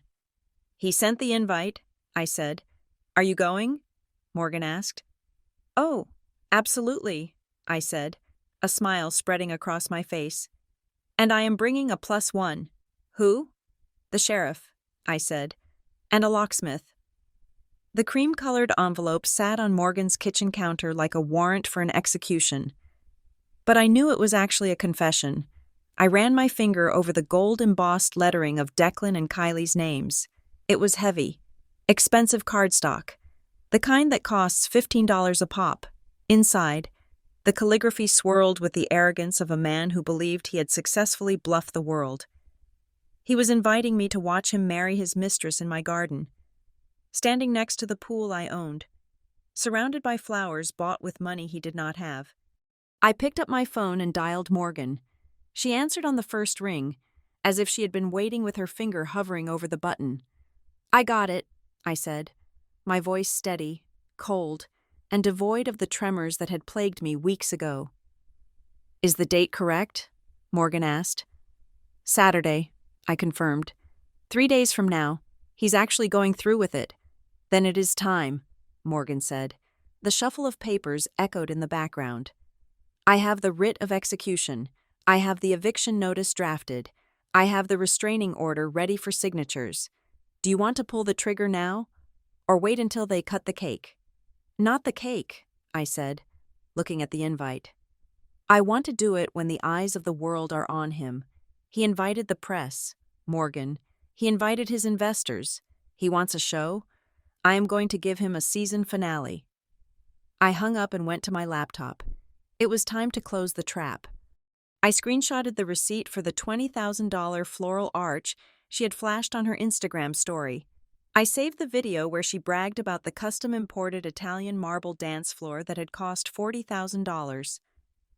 I matched these posts with the withdrawal alerts from Declan's accounts. I created a dossier. It was thick, detailed, and undeniable.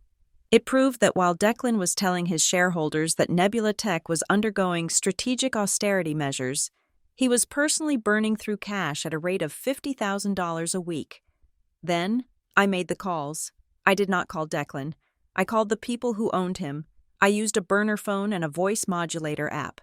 A trick I had learned from a private investigator during a particularly nasty property dispute case years ago. I dialed the number for the hard money lender, the shark who had given Declan the high-interest loan. "Who is this?" the voice on the other end rasped, sounding like gravel in a blender.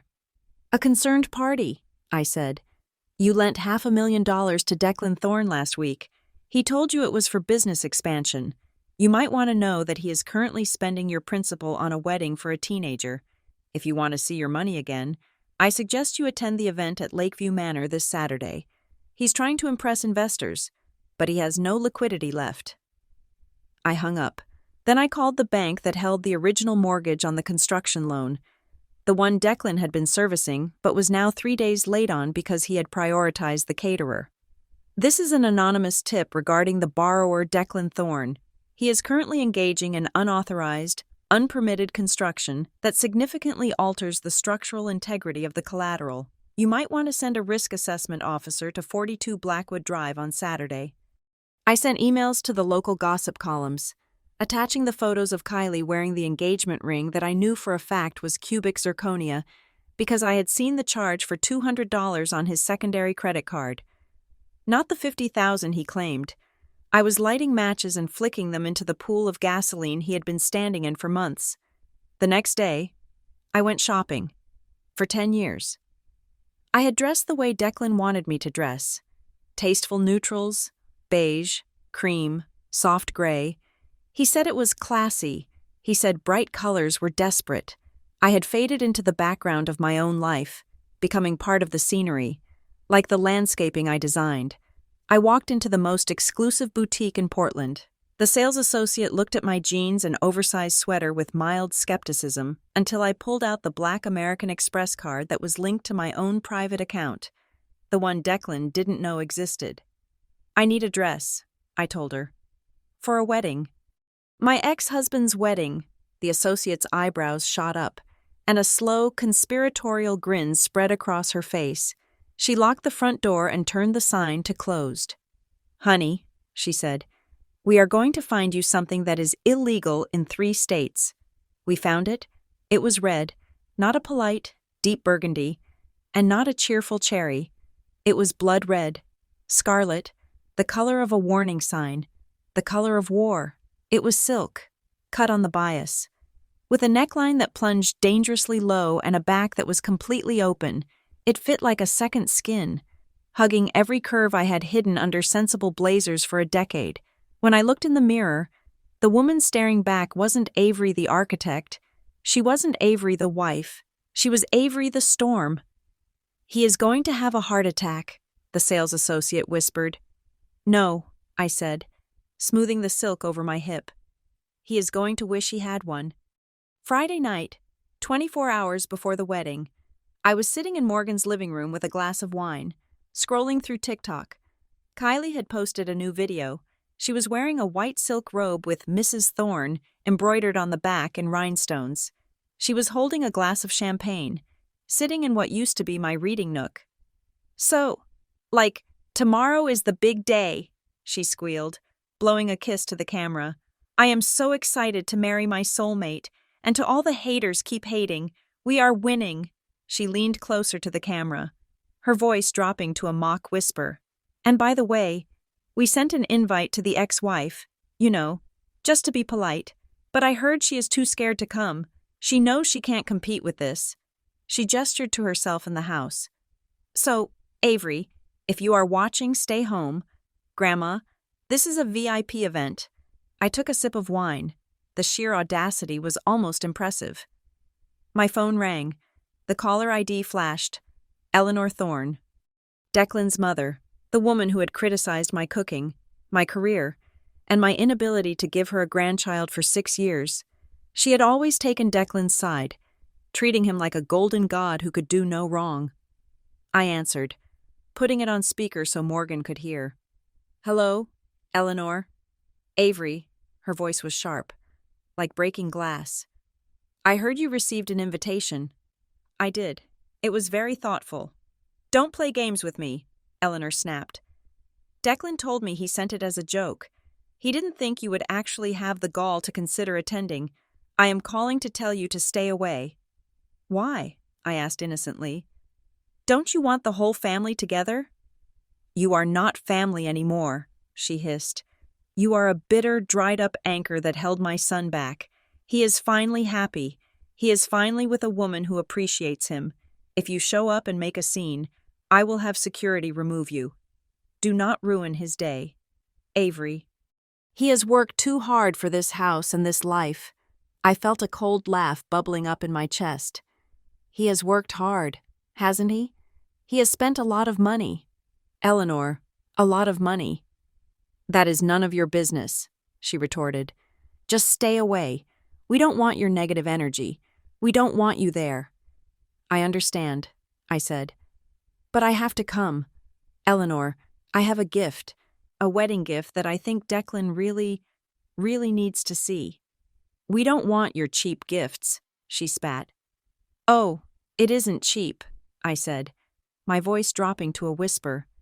It is worth about $6 million. Use the good china. Eleanor, it is going to be a memorable lunch. I hung up before she could respond. Saturday morning dawned bright and clear. The sky was a piercing blue, the kind of perfect summer day that brides pray for. I spent 2 hours in the chair with a professional makeup artist I had hired. When she was done, my face was a masterpiece of sharp contours and smoky eyes. I put on the red dress. I stepped into 4-inch gold stilettos that looked like weapons. I walked out to the parking lot where the convoy was waiting. Morgan was there, looking fierce in a charcoal power suit, holding a leather briefcase that contained the legal apocalypse. Next to her stood Sheriff Miller. He was a man in his 60s, with a face like worn leather and eyes that had seen everything. He had been my father's fishing buddy. He knew the history of the land. He knew the truth about the Phoenix Trust, and he had no patience for men like Declan. He touched the brim of his hat as I approached. You look dangerous, Avery, the sheriff said. I feel dangerous, Jim, I replied. Behind him was a van marked Pine Ridge Lock Key, the locksmith. A burly guy named Dave gave me a thumbs up. We are ready when you are, ma'am, Dave said. I have the new cores for the deadbolts and the programming unit for the smart locks. Let's go, I said. I got into my car, a sleek black sedan I had rented for the occasion, because my old Volvo didn't fit the aesthetic of revenge. Morgan got in the passenger seat. The sheriff's cruiser pulled out in front of us. Lights off, but presence undeniable. The locksmith van fell in behind. We drove through the winding roads toward the lake. As we got closer, I saw the signs. Thorne Summer's wedding this way. With arrows pointing up the hill, we turned onto Blackwood Drive. The street was lined with cars, Porsches, Maseratis, Teslas. The investors were here. The press was here. I could see the news vans parked on the verge. We reached the massive iron gates of Lakeview Manor. They were open, welcoming the guests. A valet stand had been set up. A young man in a white vest stepped forward to take my keys. But I didn't stop at the valet stand. I drove past him, ignoring his confused wave. I drove right up the center of the driveway, stopping only when my bumper was inches away from the vintage white Rolls-Royce that was decorated with ribbons. The car meant to whisk the happy couple away to their honeymoon. I put the car in park and killed the engine. It blocked the Rolls-Royce perfectly. It blocked the entire exit. No one was leaving. The sheriff pulled up next to me, blocking the other lane. The locksmith van parked horizontally across the gate, sealing the entrance. I took a deep breath. My heart was hammering, not with fear, but with the adrenaline of a sprinter waiting for the gun. I looked at Morgan. She nodded. "Showtime," she said. I opened the car door and stepped out. The heels clicked sharply on the cobblestones. The red silk of my dress caught the wind, billowing around me like a flag of conquest. A hush fell over the valet staff. They stared. I didn't look at them. I looked up toward the house, toward the garden where the music was playing, where the champagne was flowing, where my husband was standing at the altar of a church he had built on stolen ground. I started walking up the hill. The sheriff fell in step beside me, his hand resting casually on his belt. Morgan walked on my other side, clutching the briefcase. We were not guests. We were not crashers. We were the eviction squad. The silence that fell over the garden was absolute.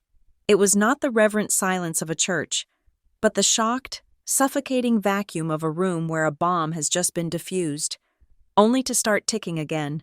The string quartet, a group of 4 terrified undergraduates from the local conservatory, stopped playing mid-measure, their bows hovering uncertainly over their cellos. I walked up the center aisle. The grass, which Declan had paid $20,000 to have replaced with imported Kentucky bluegrass just 3 days ago, was soft beneath my heels. The red silk of my dress rustled like dry leaves in a storm. To my left and right sat the elite of Pine Ridge and the nervous board members of Nebula Tech. I saw Mrs. Gable, my neighbor, her mouth hanging open in a mixture of horror and delight. I saw the hard moneylender, a man in a cheap suit who looked like he was mentally calculating the resale value of the wedding silver. Declan was standing at the altar beneath the floral arch that had cost more than my first car. He was wearing a white tuxedo. He looked ridiculous, like a cake topper that had been left out in the sun. Kylie stood next to him, her dress a massive confection of tulle and crystals that sparkled aggressively in the sunlight. When Declan saw me, his face went through a kaleidoscope of emotions. Confusion first, then recognition, then a flash of pure, unadulterated terror that was quickly masked by rage. "Avery?" he hissed, his voice carrying in the unnatural quiet. I didn't stop. I kept walking, my eyes locked on him. I felt Morgan and Sheriff Miller flanking me like royal guards. Declan stepped down from the altar. Marching toward me, he looked like a man trying to intercept a missile with his bare hands. "What the hell are you doing here?" he demanded, his voice rising to a shout. "I sent that invite as a joke. You are trespassing. Get out. Someone call security." He reached out to grab my arm. Sheriff Miller stepped forward, his hand resting on the grip of his service weapon. He didn't draw it, but the threat was clear. "I wouldn't touch her if I were you, son," the sheriff said, his voice a low rumble. Declan froze. He looked at the sheriff, then at the uniformed deputies who were now filing through the gate behind us. He looked back at me, his eyes wide and frantic. "You brought the police?"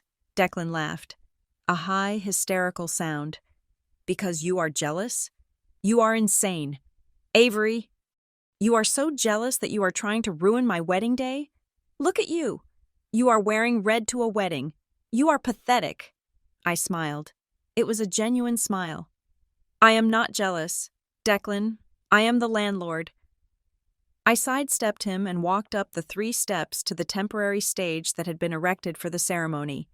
The officiant, a confused-looking man with a Bible in his hand, backed away. I reached out and took the microphone from the stand.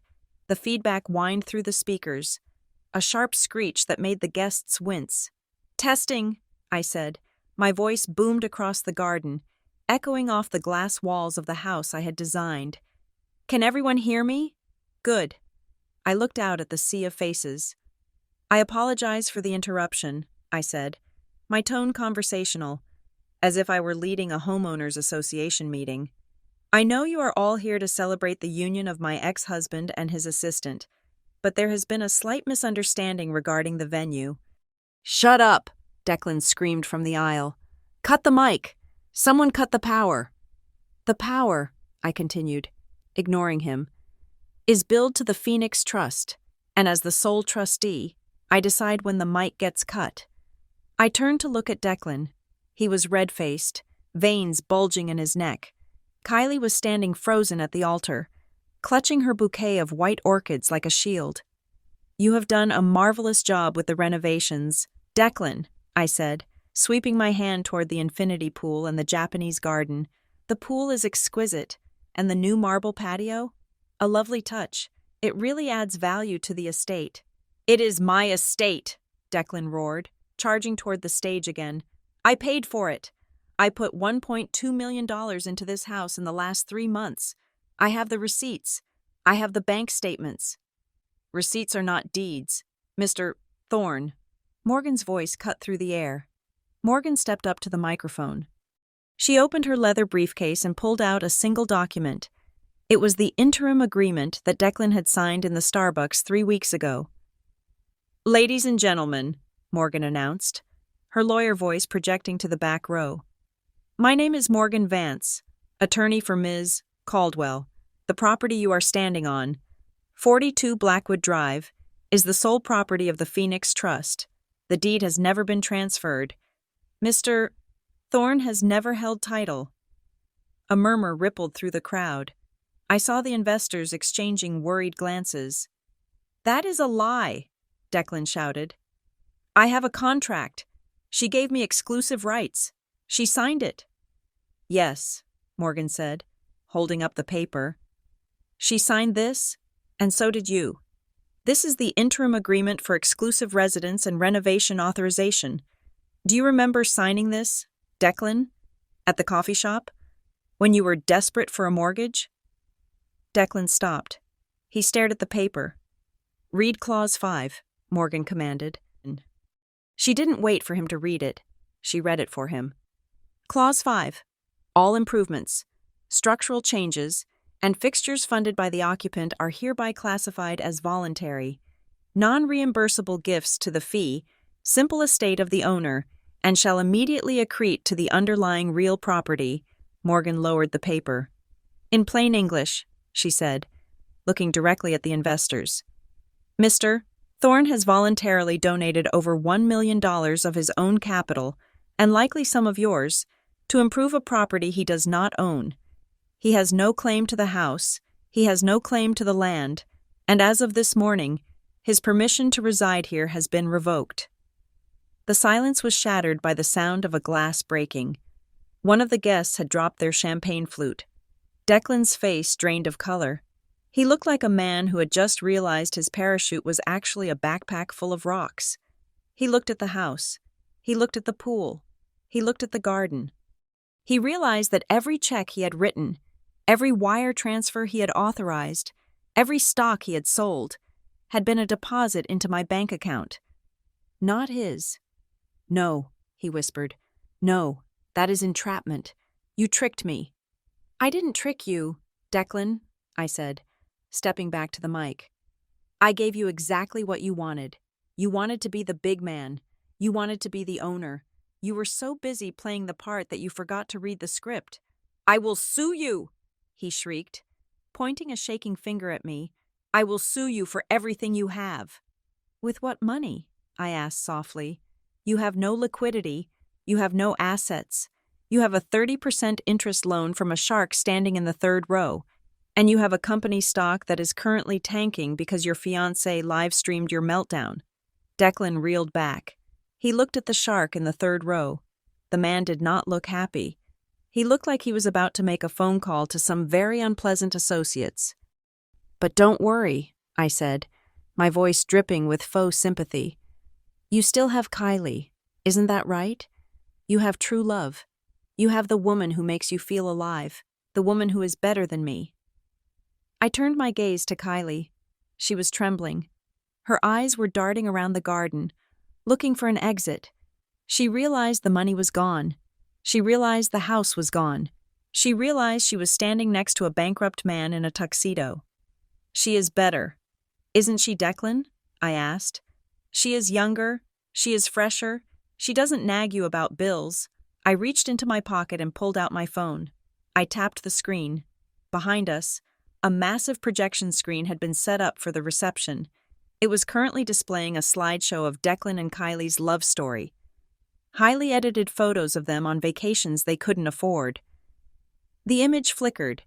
Then, a video began to play. It was the video from the poolside, 3 nights ago. The video of Kylie and Julian Sterling.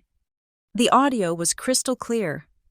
"Declan is such a bore lately," Kylie's voice rang out over the speakers.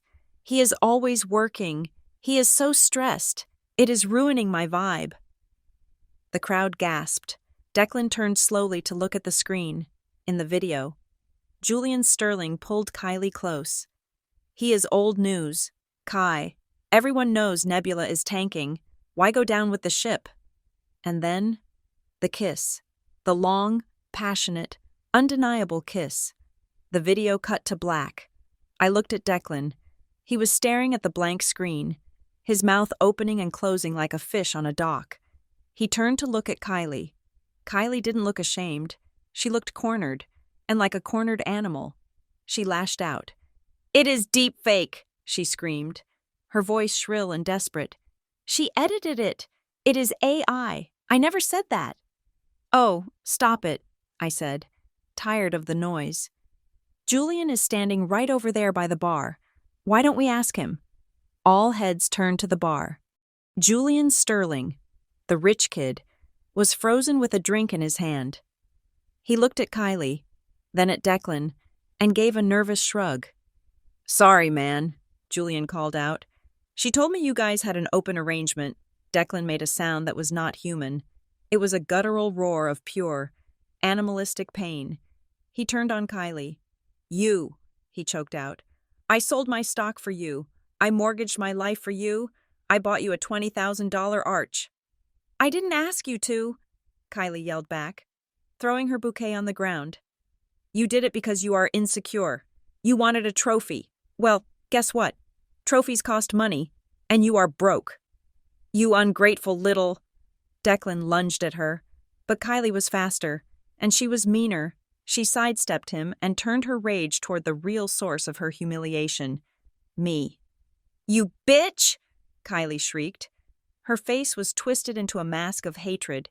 "You ruined everything! You jealous old hag! This was supposed to be my day." She hiked up her massive tulle skirt and ran up the stairs of the stage. She was fast.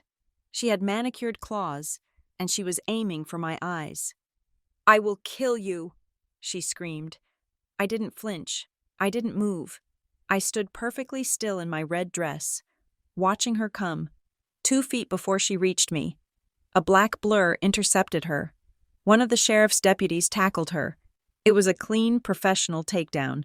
Kylie hit the floor of the stage with a thud, a cloud of tulle puffing up around her like a detonated marshmallow. "Get off me!" she screamed, thrashing against the deputy's hold. "Do you know who I am? I am an influencer. I will ruin you." "You are under arrest for assault," the deputy said calmly, pulling her arms behind her back. The click of handcuffs was audible through the microphone that I was still holding. I looked down at her. Her makeup was smeared. Her hair was a mess. She looked like a child throwing a tantrum in a department store. Then I looked at Declan. He was standing at the bottom of the stairs. He was alone. The investors had backed away from him as if he were contagious. The guests were filming him with their phones. His mother was sobbing in the front row. He looked up at me. His eyes were empty. The arrogance was gone. The ego was gone. There was nothing left but the hollow shell of a man who had traded substance for shine and found himself holding a handful of dust. "Why?" he whispered. "Why did you let me do it? Why didn't you just stop me?"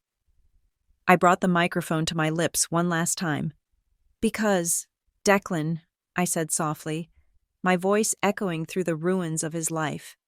"You said she was better. I just wanted to give you the chance to prove it. And you did.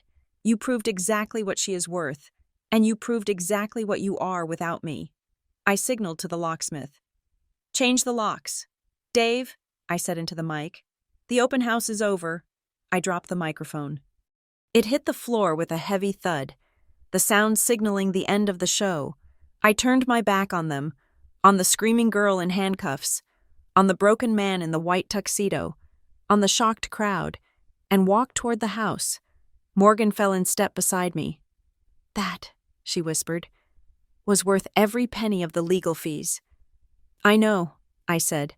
"Now, let's go check out my new infinity pool. I hear the view is spectacular from the deep end." The echo of the microphone hitting the floorboards of the stage seemed to vibrate in the air long after the sound had ceased. The garden, usually alive with the hum of bees and the rustle of the wind in the pines, was deathly silent. It was the silence of a courtroom right after a guilty verdict has been read, where the defendant is still processing the fact that his life is over. Sheriff Miller stepped forward. His boots crunched heavily on the gravel path as he ascended the stairs to where Declan stood. Declan looked small in his white tuxedo, a garment that had been tailored to make him look like a prince but now only served to highlight how much he was sweating. The damp patches were spreading under his arms and down his back, turning the crisp fabric translucent. "Mr. Thorne," the sheriff said, his voice projecting without the need for amplification. "As Ms. Caldwell has established, you are not the owner of this property.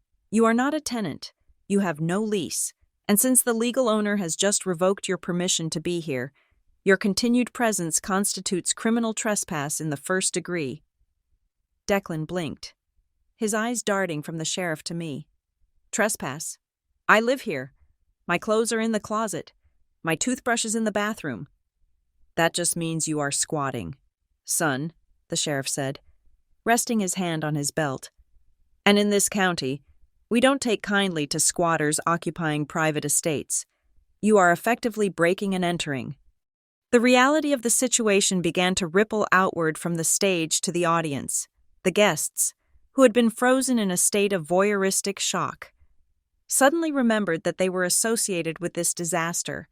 But for a specific group of men in the audience, the sheriff's words were not just a social embarrassment, they were a financial siren.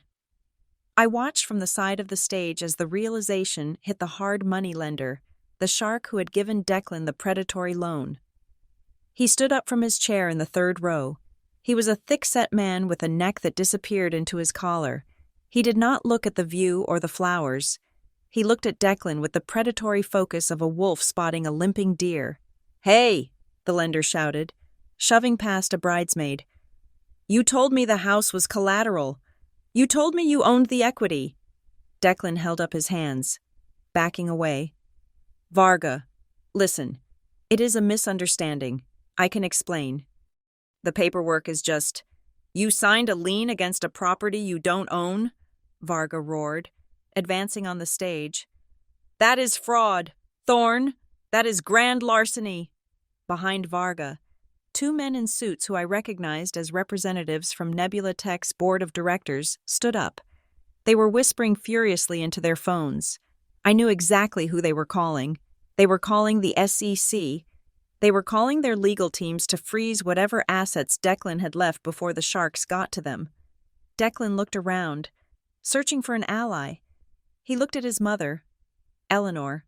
She was sitting in the front row, clutching her pearls, her face a mask of horror. She didn't stand up to defend him. She looked down at her lap, ashamed to meet his eyes. I stepped forward, my red dress blazing against the white backdrop of the wedding decor. You are running out of time, Declan, I said, my voice cutting through the rising clamor. I am giving you a grace period. You have 30 minutes. 30 minutes? Declan choked out. To move out? That is impossible. We have furniture. We have art. We have… No, I interrupted him, my voice sharp and cold. You are confused. You are not moving the furniture. You are moving your personal effects. Your clothes, your shoes, your toiletries. That is it. I bought that furniture, Declan screamed, pointing at the custom velvet sofas arranged on the lawn and the massive crystal chandelier hanging from the pergola. I paid $50,000 for those couches. I paid $10,000 for the sound system. And as Morgan explained, I said, gesturing to my lawyer who was standing with her arms crossed, looking thoroughly unimpressed.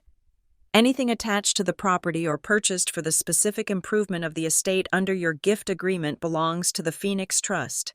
The chandelier is hardwired. It stays. The sound system is integrated. It stays. The pool obviously stays. I took a step closer to him. You can take your suits, I said. Although, considering you bought them with embezzled funds, I imagine the authorities might want those as evidence. But I will let you have them for now. 30 minutes, Declan, or the sheriff arrests you for trespassing and I have the movers throw your things on the curb. Declan stared at me. The fight went out of him all at once. His shoulders slumped. His knees seemed to give way. And then he did something that made the bile rise in my throat. He dropped to his knees, right there on the stage, in front of the press, in front of his investors, in front of the woman he was supposed to marry. He fell to his knees in the dirt and grabbed the hem of my red dress. Avery, he sobbed. The sound was wet and pathetic. Avery, please, don't do this. We were married for 10 years. 10 years. Avery, doesn't that mean anything to you? We built a life together. I am sorry. I was stupid. I was lost. He looked up at me, tears streaming down his face, ruining the spray tan he had gotten yesterday. It was her, he whispered, jerking his head toward Kylie, who was being held by the deputy on the other side of the stage. She made me do it. Avery, she twisted my head. She told me I was old. She made me feel like I had to compete. I didn't want to spend the money. She forced me. She threatened to leave if I didn't buy her these things. A collective gasp went through the crowd. It was the final betrayal. The narcissist, when cornered, will sacrifice anyone to save himself. I love you, Avery, Declan blubbered, tightening his grip on my dress. I never stopped loving you. You are the only real thing in my life. Please, give me another chance. We can fix this. We can kick her out. We can live here together. Just you and me, like before. I looked down at him. I felt nothing. No pity, no anger, just a profound sense of disgust.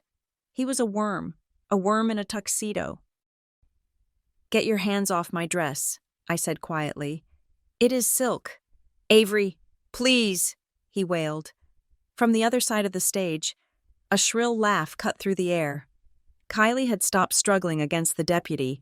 She was standing there, her wrists cuffed behind her back, staring at Declan with a look of pure loathing. You are such a loser, Kylie spat. You ruined me, Declan screamed at her, still kneeling. You gold-digging witch! You spent all my money. I spent it because you gave it to me, Kylie yelled back. You wanted a trophy wife? Well, trophies are expensive, you idiot. And now look at you, begging your ex-wife on your knees? You are pathetic. She looked over at the crowd, her eyes locking on Julian Sterling, the rich kid who was still holding his drink by the bar. Julian! Kylie shouted. Babe, get me out of here. I will explain everything. The baby isn't his, I swear. The crowd erupted. The baby? Declan's head snapped toward Kylie. What baby? I am pregnant, Kylie announced, a twisted smile on her face. But don't worry, Declan, it is definitely not yours. We haven't slept together in 3 months because you were too stressed about money to perform, remember? Declan looked like he had been shot in the chest. The humiliation was total. He was bankrupt. He was homeless. He was being sued. And the woman he had destroyed his life for was pregnant with another man's child and mocking his virility in front of the entire town. Kylie looked at Julian, expecting him to rush to her rescue. Julian Sterling took a sip of his drink, set the glass down on a high-top table, and turned around. He walked straight toward his McLaren, got in, and drove away. The engine roared as he sped out of the gate, leaving Kylie screaming his name. "Looks like he isn't interested, honey," the deputy said, tightening his grip on her arm. "Let's go. We have a nice cell waiting for you at the station." They dragged Kylie away. She was kicking and screaming, her tulle dress tearing on the stairs, leaving a trail of white fabric like shedding skin. Declan was still kneeling. He looked up at me again, his eyes hollow. "Avery," he whispered, "she is gone. It is just us now. Please. You said I needed to be happy. You said you wanted me to have the house." I reached down and pried his fingers off my dress, one by one. I wiped my hand on a napkin I took from a nearby table. "I lied," I said. "But you said she was better." Declan stammered. "You admitted it." I looked at him, really looked at him, for the last time. I saw the lines of stress around his eyes. I saw the weakness in his chin. I saw the man who had wasted 10 years of my life making me feel small so he could feel big. "You are right, Declan," I said, my voice carrying clearly to every person left in that garden. "I did say that, and I meant it."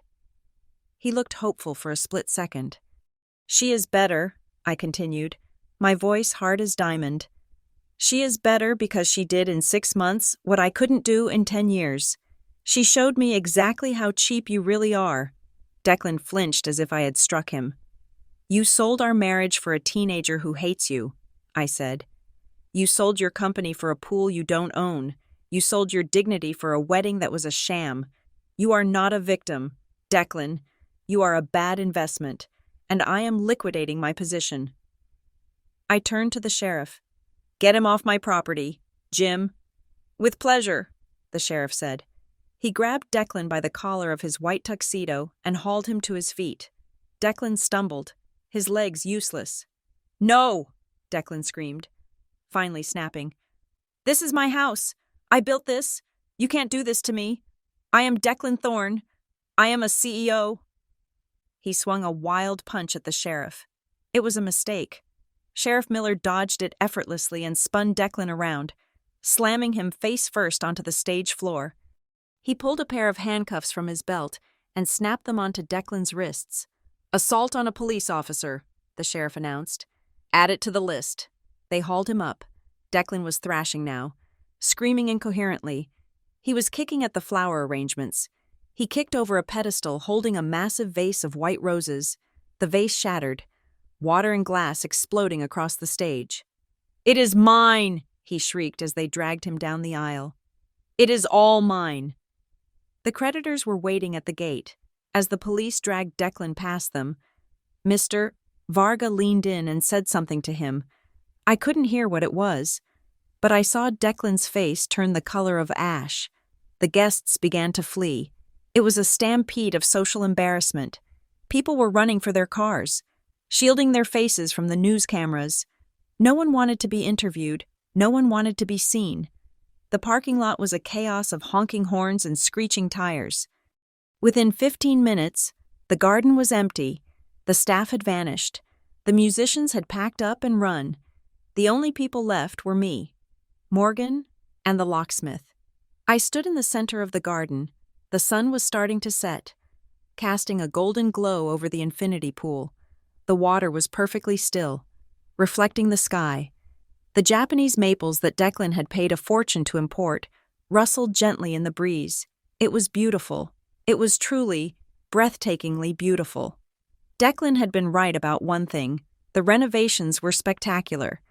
He had taken a dated, comfortable home and turned it into a showpiece. He had spent every dime he had to make it perfect, and he had left it all for me. I walked over to the edge of the pool. I looked down at the water. I saw my reflection. The red dress was vibrant against the blue water. I didn't look tired anymore. I didn't look boring. Morgan walked up beside me. She handed me a glass of champagne she had rescued from the abandoned bar. "To the Phoenix Trust," she said, clinking her glass against mine. "To the Phoenix Trust," I repeated, "and to generous tenants." We drank. The champagne was cold and expensive, Declan's favorite vintage. "Dave is finishing up at the front door," Morgan said. "He is rekeying the entire perimeter. He disabled the Wi-Fi codes too. No one is getting in unless they have a physical key." "Good," I said. I turned back to look at the house. The glass walls were glowing in the twilight. It looked like a fortress. My fortress. I saw movement at the gate. The police car was driving away. Declan's face pressed against the back window. He was screaming something, but I couldn't hear him. He was just a silent, flailing figure in a cage. I watched until the car disappeared around the bend. Then, I took a deep breath. The air tasted sweet. It tasted like pine needles and lake water and victory. "Do you want to go inside?" Morgan asked. "Start making an inventory of your new furniture?" "In a minute," I said. "I just want to enjoy the garden. I hear it cost $100,000. I kicked off my heels. I walked barefoot onto the imported Kentucky bluegrass. I twirled. The red silk skirt spinning around me. I was alone. I was single. I was free. And I was the owner of the most beautiful estate in Pine Ridge. Bought and paid for by the man who tried to break me. I walked toward the front door, the heavy oak entrance that Declan had custom ordered. Dave the locksmith was standing there, holding out a shiny new brass key. "All set, Ms. Caldwell," Dave said. "New locks, new codes, it is all yours." I took the key. It felt heavy in my hand. It felt like power. "Thank you, Dave," I said. I inserted the key into the lock. It turned with a smooth, satisfying click. I pushed the door open and stepped into my house. The water in the infinity pool was perfectly still, a sheet of glass reflecting the fiery hues of the sunset that was currently burning across the Oregon sky. I sat on the edge, my feet dangling in the cool water, holding a glass of a vintage Pinot Noir that Declan had bought to impress a venture capitalist 3 months ago. It tasted like blackberries and victory. It had been exactly 30 days since the wedding, 30 days since the police escorted my ex-husband off the property in handcuffs, 30 days since I became the sole, undisputed queen of a kingdom built on the ruins of his ego. The silence at Lakeview Manor was no longer the heavy, suffocating silence of a failing marriage. It was the peaceful, expansive silence of freedom. The Japanese garden, with its imported maples and meticulously placed stones, rustled gently in the breeze. It was beautiful. It was undeniably the most spectacular backyard in Pine Ridge. But as I took a sip of wine, I realized something. It didn't feel like home. It felt like a museum dedicated to a war I had already won. Morgan had stopped by earlier in the afternoon to drop off the final legal updates. She had sat in one of the clear acrylic ghost chairs Kylie had purchased, looking uncomfortable but triumphant. "You want the good news or the better news?" Morgan had asked, opening her briefcase. "Give me the debris field report," I said. Declan was gone, not just from the house, but from the world he had tried so desperately to conquer. The legal fallout from the wedding had been swift and brutal. The hard money lender, Mr. Varga, had not been interested in excuses. He had seized Declan's car, his watch collection, and rumor had it, had a very long, unpleasant conversation with him about payment plans. Nebula Tech was history. The viral clip of Declan screaming at his employees, combined with the public humiliation of his arrest and the revelation of his financial insolvency, had caused the board to vote him out unanimously. The company had been acquired by a competitor from Seattle for pennies on the dollar. Declan walked away with nothing but his debt. "He is living with Eleanor," Morgan told me, struggling to suppress a smirk. "In her guest room, the one with the floral wallpaper he hates." "And a job?" I asked. "He is working at an electronics store at the mall," Morgan said. "Commission-based. He tried to sell a flat-screen TV to my paralegal yesterday. Apparently, he looked very tired. I felt a twinge of something in my chest. It wasn't pity. It was more like the feeling you get when you see a bug struggling on its back. You don't necessarily want to crush it, but you don't want to help it up either. You just observe the consequences of nature. And Kylie? Her fall had been even faster. The internet, which had been her playground, turned into her executioner. The video of her mocking Declan, admitting to the affair with Julian, and her subsequent arrest for assault had gone viral. She wasn't an influencer anymore. She was a punchline. The brands dropped her within 48 hours. Her follower count plummeted. She was currently hiding out in her parents' basement in Idaho, posting vague, sad quotes about toxic people and misunderstood hearts that nobody liked. They were both trapped in the wreckage they had created. I, on the other hand, was sitting on a gold mine. I finished my wine and stood up. I walked back into the house, the heels of my bare feet slapping softly against the white marble floors. I looked around at the neon lights, the mirrored walls, the sheer excess of it all. I picked up my phone and dialed the number of the most aggressive real estate agent in the state. "This is Avery," I said when she answered. "List it." "The house?" she asked, breathless. "Avery, are you sure? The market is hot, but—" "I want it gone," I said. "List it for $8,500,000. 8.5? She choked a little. "Avery, that is ambitious, even for Lakeview." "It has a brand new infinity pool," I said, looking out the window. "A Japanese Zen garden with imported koi, a professional-grade sound system, and a story that has been in every local paper for a month. It is not just a house. Linda, it is a landmark. 8.5 million. Take it or leave it." She took it, and 3 days later, so did a tech billionaire from California who wanted a party house with a view. He didn't care about the history. He just liked the neon lights. The closing was fast. When the wire transfer hit my account, the number was so large it looked fake. $8,500,000. After paying off the remaining original mortgage and the capital gains tax, I was left with a number that meant I never had to work another day in my life if I didn't want to. But I wanted to work. I loved my work. I just didn't love working for people who didn't respect me. I used the money to lease a beautiful, light-filled studio in the historic district downtown. I put my name on the door. Caldwell Architects. No partners, no compromises. Just me and a team of young, hungry designers who actually cared about sustainability and structure, not just flashing cash. I also kept a promise I had made to myself in the dark days of the divorce. I set aside $2 million to establish the Phoenix Legal Defense Fund.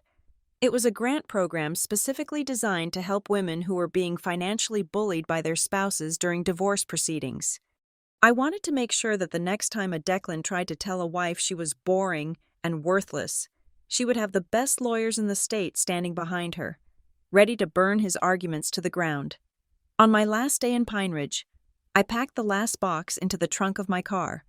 I had sold the Audi. I bought a vintage Land Rover, something sturdy and classic, a car that could handle rough terrain. I was locking the front door, for the last time, when a car pulled into the driveway. It wasn't Declan. It was a silver sedan. A man stepped out. He was tall, with salt and pepper hair, and a face that crinkled kindly around the eyes. It was Liam. We had gone to architecture school together 15 years ago. He had been the quiet one in the back of the studio, the one who always had charcoal on his hands and a thoughtful critique of my drafts. We had reconnected a week ago when he saw the news about my firm opening. "I heard you were leaving," Liam said, leaning against his car. "I wanted to catch you before you hit the road." "Just for a while," I said, walking down the steps. "I am taking a month, driving down the coast. I need to see the ocean. I need to clear my head before I start the first project." "The library renovation?" he asked. "The library renovation," I smiled. It was my first commission as an independent firm, a public project, something real. "You were always the best designer in our class." "Avery," Liam said. He didn't look at the house. He didn't look at the expensive car. He looked at me.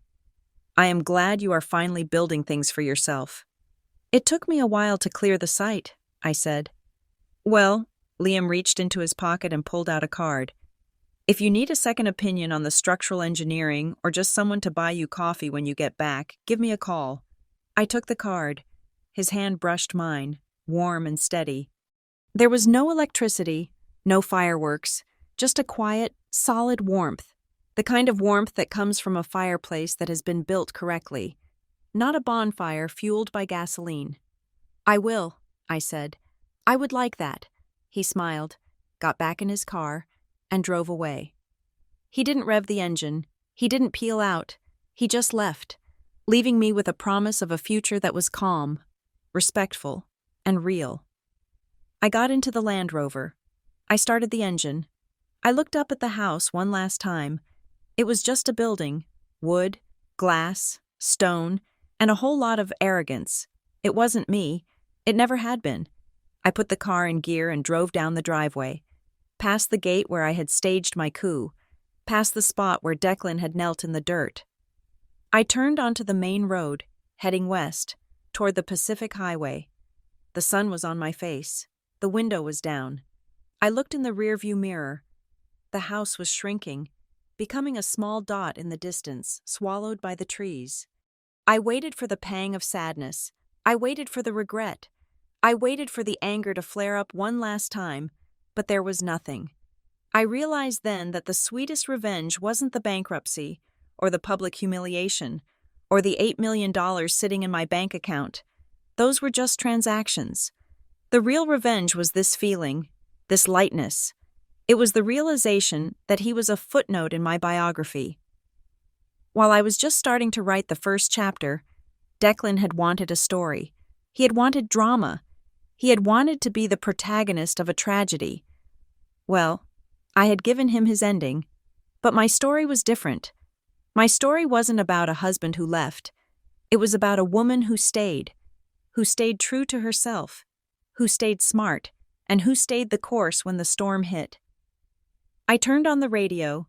A song was playing, something upbeat and driving. I pressed my foot down on the accelerator. He had been right about one thing. That day in the living room, when he threw my life into a suitcase, he said I had changed. He said I wasn't the same woman he married. I wasn't the soil anymore, waiting to be planted.